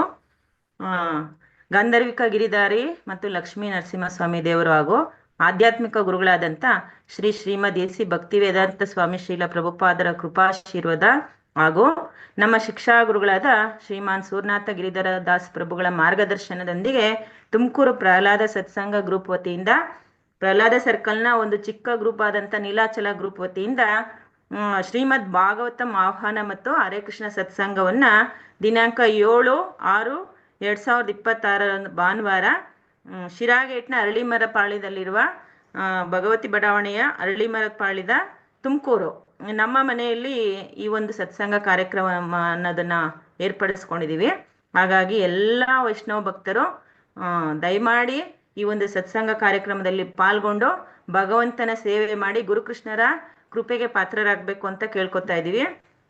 ಹಾಗೇನೆ ಈ ಒಂದು ಗೂಗಲ್ ಫಾರಂ ಅನ್ನೋದನ್ನ ಇದು ಆ, ಕಳಿಸ್ತಾ ಇದೀವಿ. ಯಾರೆಲ್ಲ ಭಕ್ತರು ಬರ್ತೀವಿ ಅನ್ನೋದನ್ನ ಅದೊಂದು ನಮಗೆ ಪ್ರಸಾದ ಮಾಡ್ಲಿಕ್ಕೆ ಅನುಕೂಲ ಆಗೋದಕ್ಕೋಸ್ಕರ ಅದೊಂದು ಫಿಲ್ ಮಾಡಬೇಕು. ಹಾಗೆ ಸೇವೆ ಅನ್ನೋದನ್ನ ಯಾರಾದ್ರೂ ತಗೊಳ್ಳೋದಿದ್ರೆ ಅದು ಕೂಡ ತಗೋಬಹುದು. ಅನಿವಾರ್ಯ ತಗೊಂಡು ಬರಕ್ಕಾಗಿಲ್ಲ ಅಂದ್ರೂ ಪರವಾಗಿಲ್ಲ, ನಡೆಯುತ್ತೆ. ದಯಮಾಡಿ ಎಲ್ಲ ಪ್ರಭುಗಳ ಆಗಮನ, ವಿಶೇಷವಾಗಿ ಪ್ರಭುಗಳು ಆಗಮಿಸ್ತಾ ಇದ್ದಾರೆ. ಒಂದು ವಿಶೇಷ ಪ್ರವಚನ ಅನ್ನೋದು ಇರುತ್ತೆ, ಸತ್ಸಂಗ ಕೀರ್ತನೆ ಇರುತ್ತೆ, ಭಾಗವತಂ ಆಹ್ವಾನ ಅನ್ನೋದು ಇರುತ್ತೆ. ಹಾಗಾಗಿ ಎಲ್ಲ ಪ್ರಭುಗಳು, ಆಮೇಲೆ ಹಿಂದಿನ ದಿನ ಬರ್ತಕ್ಕಂಥವ್ರಿಗೆ ಉಳ್ಕೊಳ್ಳೋ ವ್ಯವಸ್ಥೆ ಕೂಡ ಇರುತ್ತೆ. ಹಾಗಾಗಿ ಆ ಥರ ಇರೋರು ಹಿಂದಿನ ದಿನನೇ ಬರ್ಬೋದು. ಈಗಂತ ಕೇಳ್ಕೊತಾ ಇದ್ದೀನಿ, ದಯಮಾಡಿ ಎಲ್ಲರೂ ಕೂಡ ಬಂದು ನಮ್ಮ ಮನೆಗೆ ನಮಗೆ ಒಂದು ಆಶೀರ್ವಾದ ಅನ್ನೋದನ್ನ ಮಾಡಬೇಕು. ಹಾಗೆ ನಮ್ಮ ಅಕ್ಕಪಕ್ಕದ ಏರಿಯಾದಲ್ಲಿರ್ತಕ್ಕಂಥ ಹೊಸ ಭಕ್ತರನ್ನ ಸೇರ್ಪಡೆ ಮಾಡ್ಕೊಳ್ಳೋಕೆ ಒಂದು ಪ್ರೇರಣೆ ನೀಡಬೇಕು ಅಂತೇಳಿ ಕೇಳ್ಕೊಂತ ನಾನು 2 ಮಾತನ್ನ ಮುಗಿಸ್ತಾ ಇದ್ದೀನಿ. ಹರೇ ಕೃಷ್ಣ. ಎಲ್ರಿಗೂ ಧನ್ಯವಾದಗಳು, ದಂಡೋತ್ ಪ್ರಣಾಮಗಳು ಪ್ರಭು. ಹರೇ ಕೃಷ್ಣ ಮಾತಾಜಿ, ಧನ್ಯವಾದಗಳು, ದಂಡೋತ್ಪಣ. ಮಾತಾಜಿ ಅವರು ಹೇಳಿರೋ ತರ ಈ ಭಾನುವಾರ ತುಮಕೂರಿನಲ್ಲಿ ಸತ್ಸಂಗವನ್ನು ಹಮ್ಮಿಕೊಳ್ಳಲಾಗಿದೆ. ಸೊ ಯಾರೆಲ್ಲ ಭಕ್ತರು ತುಮಕೂರು ನಿಯರ್ ಇದ್ದೀರಾ, ಶಿರಾದಲ್ಲಿದ್ದೀರಾ, ಎಲ್ಲರೂ ಕೂಡ ತಪ್ಪದೆ ಆ ಸತ್ಸಂಗ ಕಾರ್ಯಕ್ರಮಕ್ಕೆ ಭಾಗಿಯಾಗಿ. ಯಾಕಂದ್ರೆ ಒಂದು ವೈಷ್ಣವರ ಸಾಂಗತ್ಯ, ಭಕ್ತರ ಸಾಂಗತ್ಯ ಇದ್ದಷ್ಟು ನಾವು ಭಕ್ತಿಯಲ್ಲಿ ಹೆಚ್ಚಿನದಾಗಿ ಪ್ರಗತಿ ಹೊಂದೋದಕ್ಕೆ ಸಾಧ್ಯ ಆಗುತ್ತೆ. ಓಕೆ ಮಾತಾಜಿ, ಹರೇ ಕೃಷ್ಣ, ಧನ್ಯವಾದ. ಹರೇ ಕೃಷ್ಣ ನಾಗರತ್ನ ಮಾತಾಜಿ, ಬಸಮ್ಮ ಮಾತಾಜಿ, ವಿಡಿಯೋ ಆನ್ ಮಾಡ್ಕೊಳ್ಳಿ ಮಾತಾಜಿ. ಒಂದ್ ನಿಮಿಷ. ನಾಗರತ್ನ ಮಾತಾಜಿ, ಹರೇ ಕೃಷ್ಣ. ಹರೇ ಕೃಷ್ಣ ಪ್ರಭು. ಹರೇ ಕೃಷ್ಣ ಮಾತಾಜಿ. ಎಲ್ಲ ವೈಷ್ಣವ ಭಕ್ತರಿಗೂ ನನ್ನ ಒಂದು ನಮಸ್ಕಾರಗಳು. ನಾಳೆ ನಮ್ಮ ಮನೆಯಲ್ಲಿ ಕೂಡ ಒಂದು ಸತ್ಸಂಗವನ್ನ ಏರ್ಪಡಿಸಲಾಗಿದೆ. ದಯವಿಟ್ಟು ಎಲ್ಲ ಭಕ್ತಾದಿಗಳು ನಮ್ಮ ಮನೆಗೆ ಬಂದು ಈ ಒಂದು ಸತ್ಸಂಗದಲ್ಲಿ ಪಾಲ್ಗೊಂಡು ನಮ್ಮನ್ನ ಆಶೀರ್ವದಿಸ್ಬೇಕು ಅಂತ ಕೇಳ್ಕೊತಾ ಇದ್ದೀನಿ. ಪ್ರಭುಗಳು ಸಹ ಬರ್ತಾ ಇದ್ದಾರೆ. ಎಲ್ಲ ಭಕ್ತರು ಬಂದು ಈ ಒಂದು ಕಾರ್ಯಕ್ರಮವನ್ನ ಯಶಸ್ವಿ ಮಾಡ್ಕೊಡ್ಬೇಕು ಅಂತ ಎಲ್ಲ ಭಕ್ತರಲ್ಲೂ ಕೇಳ್ಕೊತಾ ಇದ್ದೀನಿ. ಮತ್ತೆ ಅಡ್ರೆಸ್ ಮತ್ತೆ ಲೊಕೇಶನ್ ಕೂಡ ಗ್ರೂಪ್ ಅಲ್ಲಿ ಶೇರ್ ಮಾಡಿದೆ ಪ್ರಭು. ದಯವಿಟ್ಟು ಎಲ್ರು ಬರ್ಬೇಕು ಅಂತ ಕೇಳ್ಕೊತಾ ಇದ್ದೀನಿ ಪ್ರಭು. ಹರೇ ಕೃಷ್ಣ ಪ್ರಭು. ಹರೇ ಕೃಷ್ಣ. ಬೆಂಗಳೂರು ಅಲ್ವಾ ಮಾತಾಜಿ? ಹಾ ಪ್ರಭು. ಹಾ ಪ್ರಭು. ಓಕೆ ಮಾತಾಜಿ. ಈ ಎರಡೂ ಸತ್ಸಂಗದ ನಾಳೆ ಮತ್ತೆ ನಾಡಿದ್ದು 2 ದಿನ ಒಂದು ಸತ್ಸಂಗದಿದೆ. ಮಾತಾಜಿ ಇಬ್ರು ಇನ್ವೈಟ್ ಮಾಡಿದ್ದಾರೆ. ಅಡ್ರೆಸ್ ಮತ್ತೆ ಆ ಪೋಸ್ಟರ್ ಅನ್ನೋದನ್ನ ಗ್ರೂಪ್ ಅಲ್ಲಿ ಕಳಿಸಲಾಗುತ್ತೆ. ಯಾರೆಲ್ಲ ಹತ್ರ ಇದ್ದೀರಾ ದಯವಿಟ್ಟು ಒಂದು ಸಮಯವನ್ನ ಮಾಡ್ಕೊಂಡು ಆ ಭಗವಂತನ ಭಕ್ತಿ ಸೇವೆಗೆ, ಆ ಒಂದು ಸತ್ಸಂಗಕ್ಕೆ ಜಾಯ್ನ್ ಆಗೋದಕ್ಕೆ ಪ್ರಯತ್ನ ಅನ್ನೋದನ್ನ ಪಡಿ. ಧನ್ಯವಾದಗಳು ಮಾತಾಜಿ, ಅನ್ನೋದನ್ನ. ಹರೇ ಕೃಷ್ಣ. ಧನ್ಯವಾದ ಪ್ರಭು. ಹರೇ ಕೃಷ್ಣ ಸಂತೋಷ್ ಪ್ರಭು.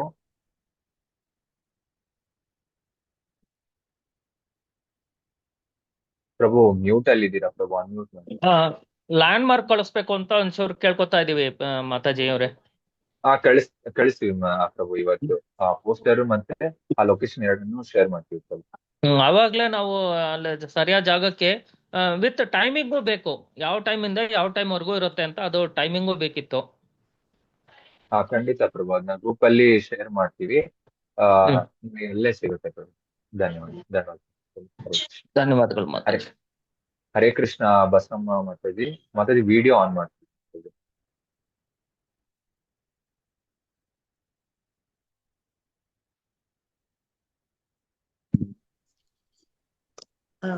ವೆಂಕಟೇಶ್ವರ ಸ್ವಾಮಿದು ಸೇವೆ ಮಾಡ್ಬೇಕಂತ ಬಹಳ ದಿನದಿಂದ ಒಂದು ಅಪೇಕ್ಷೆ ಇದೆ ಪ್ರಭುಜಿ. ಅದು ಆಗ್ತಾ ಇಲ್ಲ. ಅದಕ್ಕೆ ಎಲ್ಲ ವೈಷ್ಣವರ ಆಶೀರ್ವಾದ, ಭಗವಂತನ ಆಶೀರ್ವಾದ ಇರ್ಲಿ ಅಂತ ಕೇಳ್ಕೊತಾ ಇದ್ದೀನಿ. ಹರೇ ಕೃಷ್ಣ. ಮಾತಾಜಿ ಅವರು ಭಗವಂತನ ಸೇವೆ ಮಾಡ್ಬೇಕು ಅಂತ ತಿಳ್ಕೊಂತ ಇದ್ದಾರೆ. ವೆಂಕಟೇಶ್ವರನ ಸೇವೆ ಮಾತಾಜಿ ಹೆಚ್ಚಿನದಾಗಿ ಜಪಾನ ಮಾಡಿ ಮಾತಾಜಿ. ಸೊ ಭಗವಂತ ಖಂಡಿತವಾಗೂ ನಮ್ಗೆ ಸ್ಪಂದಿಸ್ತಾರೆ ಅಂತ ಹೇಳ್ತೀನಿ. ಮಾತಾಜಿಗೋಸ್ಕರ ಒಂದು ಬಾರಿ ಹರೇ ಕೃಷ್ಣ ಮಹಾಮಂತ್ರ ಅಂತ ಹೇಳೋಣ. ಹರೇ ಕೃಷ್ಣ ಕೃಷ್ಣ ಕೃಷ್ಣ ಹರೇ ಹರೇ, ಹರೇ ರಾಮ ರಾಮ ರಾಮ ಹರೇ ಹರೇ. ಧನ್ಯವಾದ ಮಾತಾಜಿ, ಧನ್ಯವಾದ. ಹರೇ ಕೃಷ್ಣ ಸಾಹೇಬತಿ ಪ್ರಭು.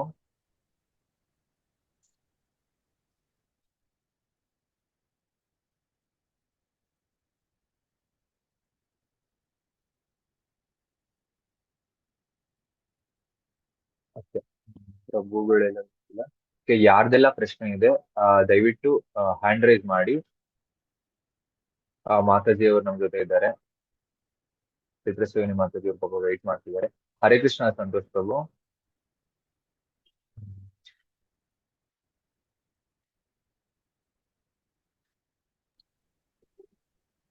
ಮಾತಾಜಿ, ಇದು ಆ ಪ್ರಭುಗಳದ್ದು ಇದು ಹೇಳಿದ್ರಲ್ಲ, ಆ ಗೋವುಗಳದ್ದು ಎಲ್ಲ ಬ್ರಹ್ಮ ಮಾಯ ಮಾಡಿ ಮತ್ತೆ ಆ ಭಗವಂತ ತಿರ್ಗಾ ಅದೇ ತರ ಸೃಷ್ಟಿ ಮಾಡೋದು ಅಂತ ಹೇಳಿದ್ರಲ್ಲ, ಅದ್ರ ಬಗ್ಗೆ ಒಂಚೂರು ವಿವರಣೆ ಕೊಡ್ಬೇಕು ಮಾತಾಜಿ.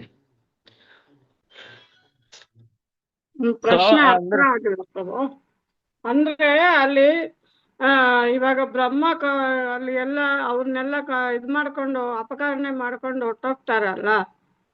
ಸೊ ಅದಕ್ಕೆ ಏನ್ ಮಾಡ್ತಾರೆ, ಭಗವಂತ ತಾನೇ ಆ ಹಸು ಕರುಗಳು ಮತ್ತೆ ಗೋಪಪಾಲಕರು ರೂಪ ತಾನೇ ತನ್ನನ್ನ ವಿಸ್ತರಣೆ ಮಾಡ್ಕೊಂತಾರೆ. ಎಲ್ಲಾರು ಇದ್ರನ್ನು ಅವರೇ ವಿಸ್ತರಣೆ ಮಾಡ್ಕೊಂತಾರೆ. ಅಂದ್ರೆ ಭಗವಂತ ತಾನೇ ಸ್ವಯಂ ಆ ರೂಪದಲ್ಲೇ ಅಲ್ಲಿಗೆ ಹೋಗಿ ಆ ಒಂದು ಹೌದು ಹೌದು ಪಾತ್ರನ ಪ್ರಭು, ಹೌದು ನಿರ್ವಹಿಸ್ತಾರೆ ಅಂತ ಅರ್ಥನಾ ಮಾತಾಜಿ? ಹೌದು ಪ್ರಭು, ಹೌದು ಪ್ರಭು.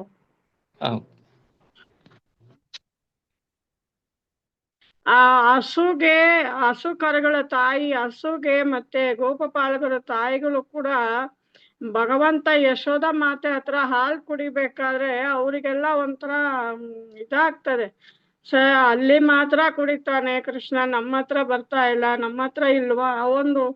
ಇವಾಗ ಒಂದು ಭಕ್ತರ ಮನೆಯಲ್ಲಿ ಹೋದ್ರೆ, ಅರೆ ಅವ್ರ ಮನೇಲಿ ಊಟ ಮಾಡಿದ್ರು ನಮ್ಮ ಮನೇಲಿ ಮಾಡಿಲ್ಲ ಅಲ್ಲ, ನಮ್ಮ ಮನೇಲಿ ಆ ಹಿರಿ ಭಕ್ತರು ಬಂದಾಗ ನಮ್ಮ ಮನೇಲಿ ಮಾಡಿದ್ರೆ ನಮಗೂ ಸ್ವಲ್ಪ ಸಂತೋಷ ಆಯ್ತು ಅಂತ ನಮ್ಮಲ್ಲಿ ಒಂದು ಇದು ಇರುತ್ತಲ್ಲ ಪ್ರಭು. ಸೊ ಆ ಒಂದು ಆಸೆಗಳನ್ನ ಈಡೇರಿಸ್ತಾನೆ ಭಗವಂತ. ತನ್ನ ಭಕ್ತರ ಮನಸ್ಸಲ್ಲಿ ಏನ್ ಆಸೆಗಳು ಇದೆ ಅದನ್ನ ಭಗವಂತ ಈಡೇರಿಸ್ತಾನೆ ಅಂತ ಅರ್ಥ ಇಲ್ಲ. ಒಂದು ಬ್ರಹ್ಮ ಮಾಡಿದ ತಪ್ಪಿಗೆ ಅವರ ಅಹಂಕಾರನೂ ಕಮ್ಮಿ ಮಾಡ್ತಾರೆ.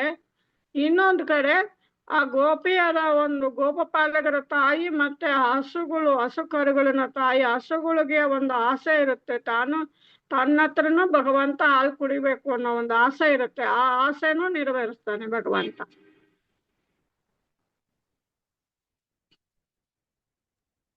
ಧನ್ಯವಾದಗಳು ಹರೇ ಮಾತಾಜಿ. ಕೃಷ್ಣ ಪ್ರಭು. ಧನ್ಯವಾದಗಳು. ಹರೇ ಕೃಷ್ಣ ಯೋಗ ಲೋಕೇಶ್ ಪ್ರಭು.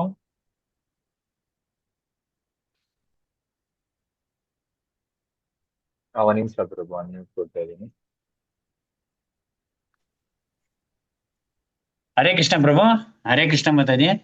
ಹರೇ ಕೃಷ್ಣ ಪ್ರಭು. ಪ್ರಣಾಮ್ ಪ್ರಭು. ಪ್ರಣಾಮಗಳು ಮಾತಾಜಿ. ತುಂಬಾ ಅದ್ಭುತವಾಗಿ, ಯಾಕೆಂದ್ರೆ 6 ಪ್ರಶ್ನೆಗಳು ಅಲ್ಲಿ ಪರೀಕ್ಷಿತ ಮಹಾರಾಜರಿಗೆ, ಶುಕ ಮುನಿಗಳಿಗೆ ಅಲ್ಲಿ ಋಷಿಗಳು ಯಾವ ರೀತಿ ಕೇಳಿದ್ರಂತ ಒಂದೊಂದೇ ಸವಿಸ್ತಾರವಾಗಿ ಹೇಳಿದ್ರು ಮಾತಾಜಿ. ಕೇಳಿಲ್ಲ ಪ್ರಭು. ಸೂತ ಗೋಸ್ವಾಮಿ, ಸುಖದೇವ ಗೋಸ್ವಾಮಿ ಬೇರೆ, ಸೂತ ಗೋಸ್ವಾಮಿ ಬೇರೆ. ಇದು ನನಗೊಂಚೂರು ಈಗ ಇದೇ ಪ್ರಶ್ನೆ ಕೇಳಬೇಕು ಅಂತ ಈಗ ನಾನು ಹ್ಯಾಂಡ್ ರೈಸ್ ಮಾಡಿದ್ದೆ ಮಾತಾಜಿ. ಸೊ ಮೊದಲಿಗೆ ನನಗೆ ನೈಮಿಷಾರಣ್ಯದ ಒಂದು ಕಿರು ಪರಿಚಯ ಒಂದ್ ಸ್ವಲ್ಪ ಮಾಡ್ಕೊಡ್ಬೇಕು ಮಾತಾಜಿ. ಮತ್ತೆ ಇನ್ನೊಂದು ಶುಕಮುನಿಗಳು ಮತ್ತು ಸೂತ ಗೋಸ್ವಾಮಿಗಳು ಏನ್ ವ್ಯತ್ಯಾಸ? ಯಾಕೆಂದ್ರೆ ಇಬ್ರು ಈಗ ಸುಖದೇವ ಗೋಸ್ವಾಮಿ ಬಂದ್ಬಿಟ್ಟು ಯಾರಂತಂದ್ರೆ ಇವರ ಮಗ ಸುಖದೇವ ಗೋಸ್ವಾಮಿ ಯಾರು, ಸಾರಿ,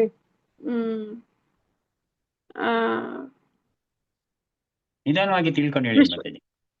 ಪ್ರಭು, ಅವರು ಸುಖದೇವ ಗೋಸ್ವಾಮಿ ಬೇರೆ, ಸೂತ ಮುನಿಗಳು ಬಂದು ಹೆಂಗೆ ಅಂದ್ರೆ, ಸುಖದೇವ ಗೋಸ್ವಾಮಿ ಪರೀಕ್ಷಿತ್ ಮಹಾರಾಜರಿಗೆ ಹೇಳಬೇಕಾಗಿರೋ ಸಮಯದಲ್ಲಿ ಆ ಸಭೆಯಲ್ಲಿ ಸೂತ ಗೋಸ್ವಾಮಿಗಳು ಇದ್ರು. ಈಗ ನಾನು ನಿಮಗೆ ಕ್ಲಾಸ್ ಮಾಡ್ತಾ ಇದ್ದೀನಿ. ಈ ಕ್ಲಾಸಲ್ಲಿ ಸಭೆಯಲ್ಲಿ ನೀವು ಇದ್ರಿ, ಇನ್ನೂ ಹಲವಾರು ಭಕ್ತರುಗಳು ಇದ್ರು. ಈಗ ನೀವೇನ್ ಮಾಡ್ತೀರಾ, ಇದನ್ನ ನಿಮ್ಮ ಸತ್ಸಂಗದಲ್ಲಿ ಮಾಡಿದಾಗ ಈ ತರ ಚಿತ್ರಾ ಮಾತಾಜಿ ಹೇಳ್ತಿದ್ರು ಅಂತ ಹೇಳ್ತೀರಲ್ವಾ.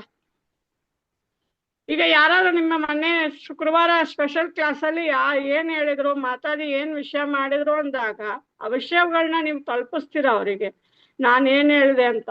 ಅದೇ ತರ ಸುಖದೇವ ಗೋಸ್ವಾಮಿ ಬಂದ್ಬಿಟ್ಟು ಪರೀಕ್ಷಿತ್ ಮಹಾರಾಜರಿಗೆ ಹೇಳಿದಾಗ ಇವರು ಸೌನಗ ಋಷಿಗಳು ಕೇಳ್ತಾರೆ, ಸೌನಾದಕ ಋಷಿಗಳು ಕೇಳ್ತಾರೆ ಸೂತ ಗೋಸ್ವಾಮಿ ಹತ್ರ, ನೀವು ಸುಖದೇವ ಗೋಸ್ವಾಮಿ ಪರೀಕ್ಷಿತ್ ಮಹಾರಾಜರಿಗೆ ಹೇಳಿದಾಗ ಆ ಸಭೆಯಲ್ಲೂ ನೀವು ಇದ್ರಲ್ಲ, ಅಲ್ಲಿ ಏನ್ ನಡೀತು ಅದನ್ನ ನಮಗೆ ತಿಳಿಸ್ಕೊಡಿ ಅಂತ ಮೊದಲು ಕೇಳ್ತಾರೆ.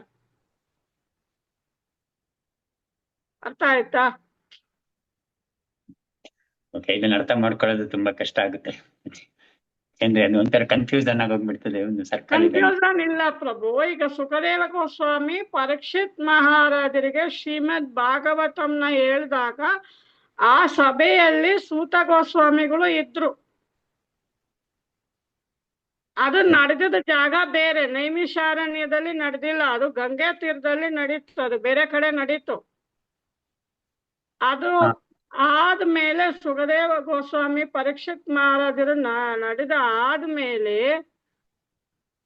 ಇವ್ರು ಮತ್ತೆ ಹಿಂತಿರುಗಿ ನೈಮಿಷಾರಣ್ಯಗೆ ಸೂತ ಗೋಸ್ವಾಮಿ ಬಂದ ಮೇಲೆ ಅಲ್ಲಿರೋ ಋಷಿ ಮುನಿಗಳು ಕೇಳ್ತಾರೆ ಸೂತ ಗೋಸ್ವಾಮಿ ಹತ್ರ, ಈ ತರ ಪರೀಕ್ಷಿತ್ ಮಹಾರಾಜರಿಗೆ ಸುಖದೇವ ಗೋಸ್ವಾಮಿ ಭಾಗವತಮ್ಮನ್ನ ಮಾಡಿದಾಗ ನೀವು ಅಲ್ಲಿ ಇದ್ರಲ್ಲ, ಅಲ್ಲಿ ಏನ್ ನಡೀತು, ಭಗವಂತನ ಲೀಲೆಗಳ ಬಗ್ಗೆ ಅವ್ರು ಹೇಳಿದಾರಲ್ಲ, ಅದು ಏನ್ ನಡೀತು ಅದನ್ನ ನಮಗೆ ತಿಳಿಸ್ಕೊಡಿ ಅಂತ ಕೇಳ್ತಾರೆ. ಈಗ ಇವತ್ತಿನ ಅಧಿವೇಶನ ನಾಳೆ ನಿಮ್ಮ ಮನೆ ಸತ್ಸಂಗದಲ್ಲಿ ಹೇಳ್ಬೇಕು ಅಂದ್ರೆ ನಿನ್ನೆ ಕ್ಲಾಸಲ್ಲಿ ಭಗವಂತಾಜಿ ಏನ್ ತಿಳಿಸ್ಕೊಟ್ರು ನಮಗೆ ತಿಳಿಸ್ಕೊಡಿ ಅಂತ ಕೇಳ್ತಾರೆ. ಈಗ ಅರ್ಥ ಆಯ್ತು. ಅರ್ಥ ಆಯ್ತಾ? ನಿಮ್ಮ ಮನೇಲಿ ನಾಳೆ ಸತ್ಸಂಗ ಅವ್ರು ಕೇಳ್ತಾರೆ ಎಲ್ಲ ಭಕ್ತರು. ನಿನ್ನೆ ಚಿತ್ರಾ ಮಾತಾಜಿ ಕ್ಲಾಸ್ ತಕೊಂಡ್ರಲ್ಲ, ಆ ಕ್ಲಾಸಲ್ಲಿ ಏನ್ ನಡೀತು, ಏನ್ ವಿಷಯ ಹೇಳ್ಕೊಟ್ರು ಹೇಳಿ ಅಂತಾರೆ. ಸೊ ಅದೇ ರೀತಿನೇ ಸುಖದೇವ ಗೋಸ್ವಾಮಿ ಪರೀಕ್ಷಿತ್ ಮಹಾರಾಜರಿಗೆ ಮಾಡಿದಾಗ ಅಲ್ಲಿ ಏನ್ ನಡೀತು ಅದನ್ನ ನಮಗ್ ತಿಳಿಸ್ಕೊಡಿ ಅಂತ ಸೂತ ಗೋಸ್ವಾಮಿ ಹತ್ರ ಕೇಳ್ತಾರೆ. ಸೂತ ಗೋಸ್ವಾಮಿ ಬಂದು ಆ ಸಭೆಯಲ್ಲಿ ಇದ್ರು. ಸುಖದೇವ ಗೋಸ್ವಾಮಿ ಅವರಿಗೆ ಪರೀಕ್ಷಿತ್ ಮಹಾರಾಜ್ ಮಾಡಿದಾಗ ಆ ಸಭೆಯಲ್ಲಿ ಅವರು ಇದ್ರು.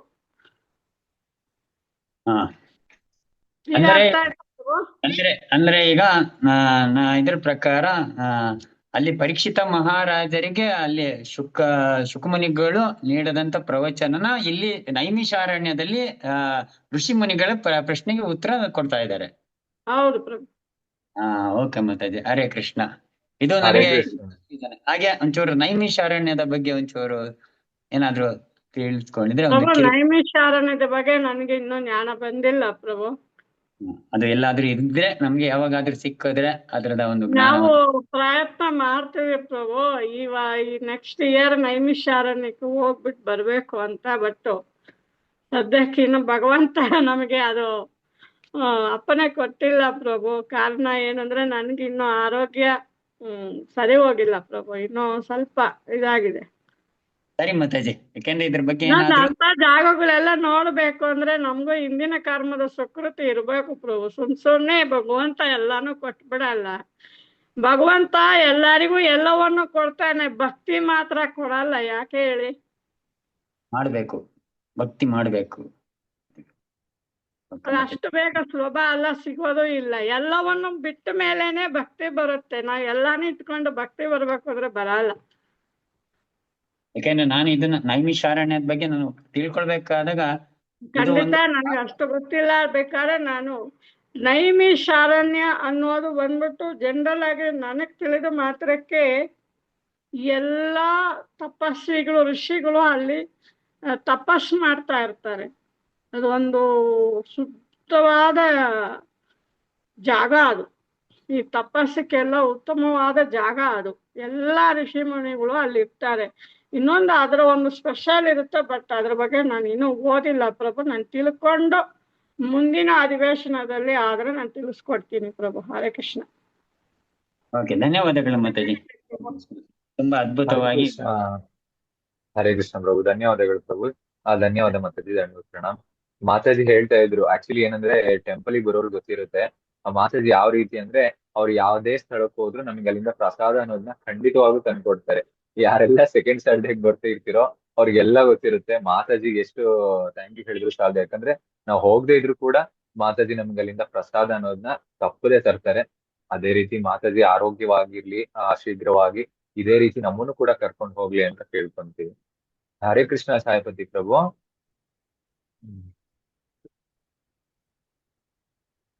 ಪ್ರಭು ಇವಾಗ ಅನ್ಮ್ಯೂಟ್ ಮಾಡ್ಕೊಳ್ಳಿ ಪ್ರಭು.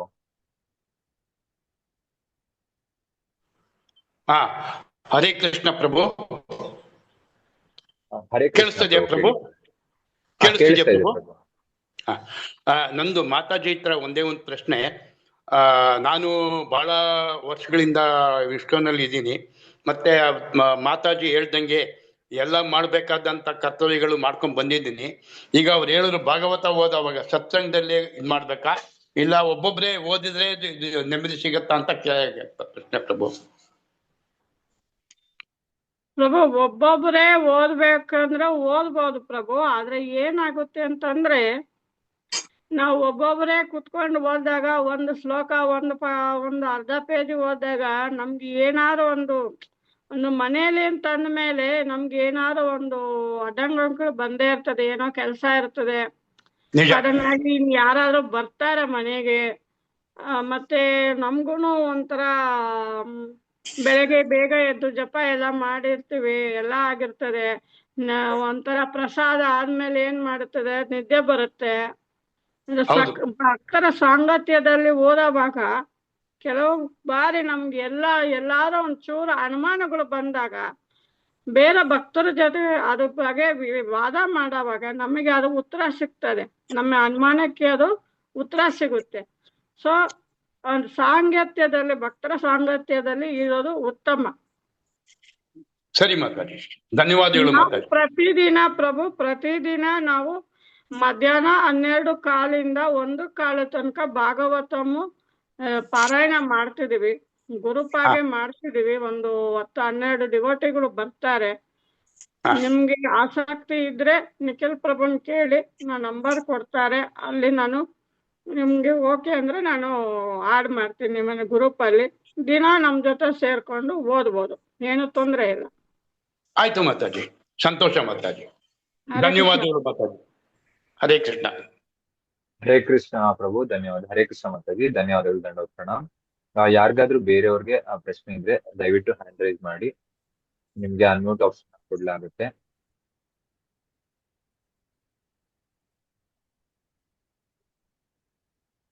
ಯಾರು ಬೇಕಾದ್ರೂ ಪಾರಾಯಣಕ್ಕೆ ಸೇರ್ಕೋಬಹುದು ಪ್ರಭು. ಅವ್ರಿಗೆ ಆಸಕ್ತಿ ಇರೋರಿಗೆ ಬುಕ್ ಇಲ್ಲ ಅಂದ್ರೂ ತೊಂದ್ರೆ ಇಲ್ಲ. ಬುಕ್ ನಾವೇ ಯಾವ ಭಾಷೆಯಲ್ಲಿ ಬೇಕೋ ಅದ್ರ ನಾವೇ ಅಪ್ಡೇಟ್ ಮಾಡ್ತೀವಿ. ಬುಕ್ ಇರೋರು ಅಪ್ಡೇಟ್ ಮಾಡ್ತಾರೆ, ಫೋಟೋ ಹಾಕ್ತಾರೆ, ಅದನ್ನ ನೋಡ್ಕೊಂಡು ಕೂಡ ಓದ್ಬೋದು, ಏನು ತೊಂದ್ರೆ ಇಲ್ಲ.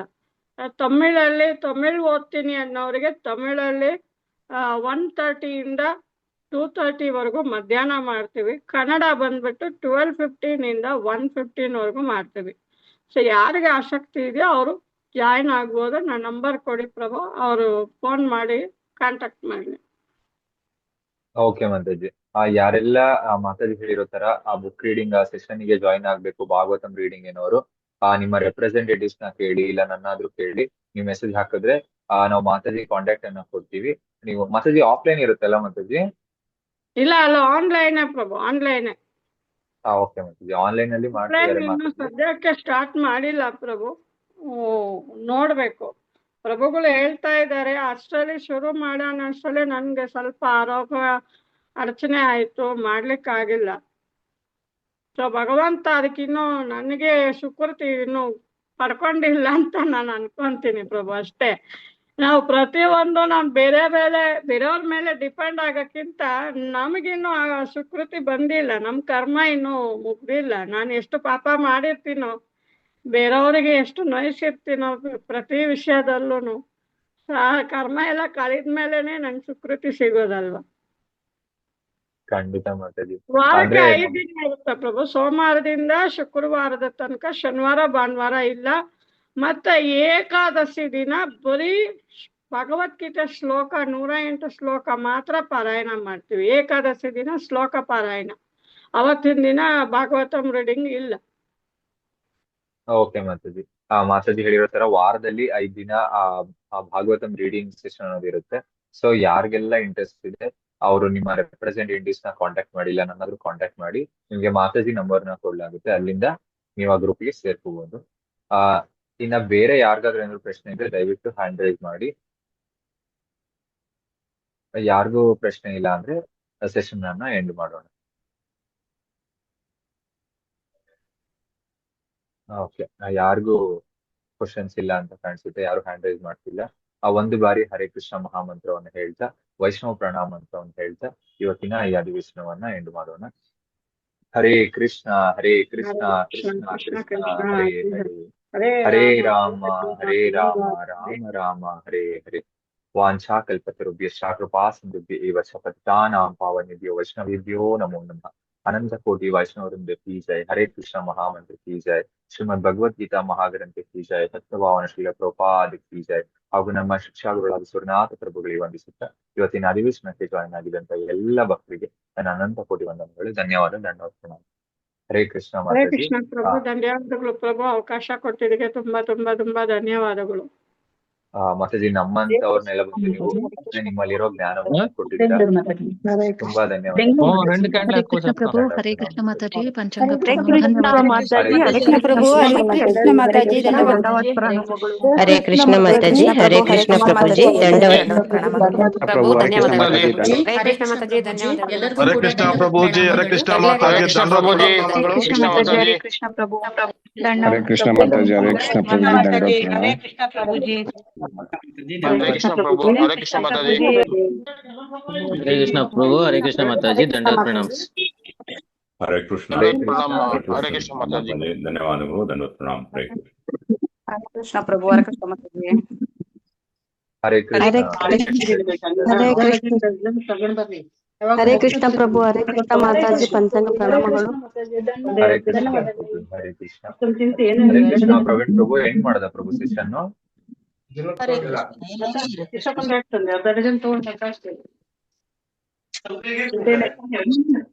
ಹರೇ ಕೃಷ್ಣ ನಿಖಿಲ್ ಪ್ರಭು, ನಾನು ಇದು ವಿಡಿಯೋ ಆನ್ ಮಾಡಿದ್ರೆ ಇಲ್ಲಿ ಬರ್ತೀನಿ, ನನ್ನ ಫೋನ್ ಪ್ರವೀಣ್ ಪ್ರಭು, ಲತಾ ನಂದೇ ಇದು ಆನ್ ಮಾಡಿದ್ರೆ ಇಲ್ಲಿ ಬರ್ತೀನಿ। ಹರೇ ಪ್ರಭು ಹೆಂಗ್ ಮಾಡದ ಪ್ರಭು? ಮಾಡಿ ಎಲ್ಲರಿಗೂ ಒಂದ್ಸಲಿ ಮಾಡುದು ಹರೇ ಕೃಷ್ಣ ಪ್ರಭುಜಿ, ಎಲ್ಲಾ ವೈಷ್ಣವ ದಂಡೋತ್ ಪ್ರಣಾಮ। ಹರೇ ಕೃಷ್ಣ, ಹರೇ ಕೃಷ್ಣ ಹರೇ ಕೃಷ್ಣ ಪ್ರಭು, ಧನ್ಯವಾದ, ಧನ್ಯವಾದ।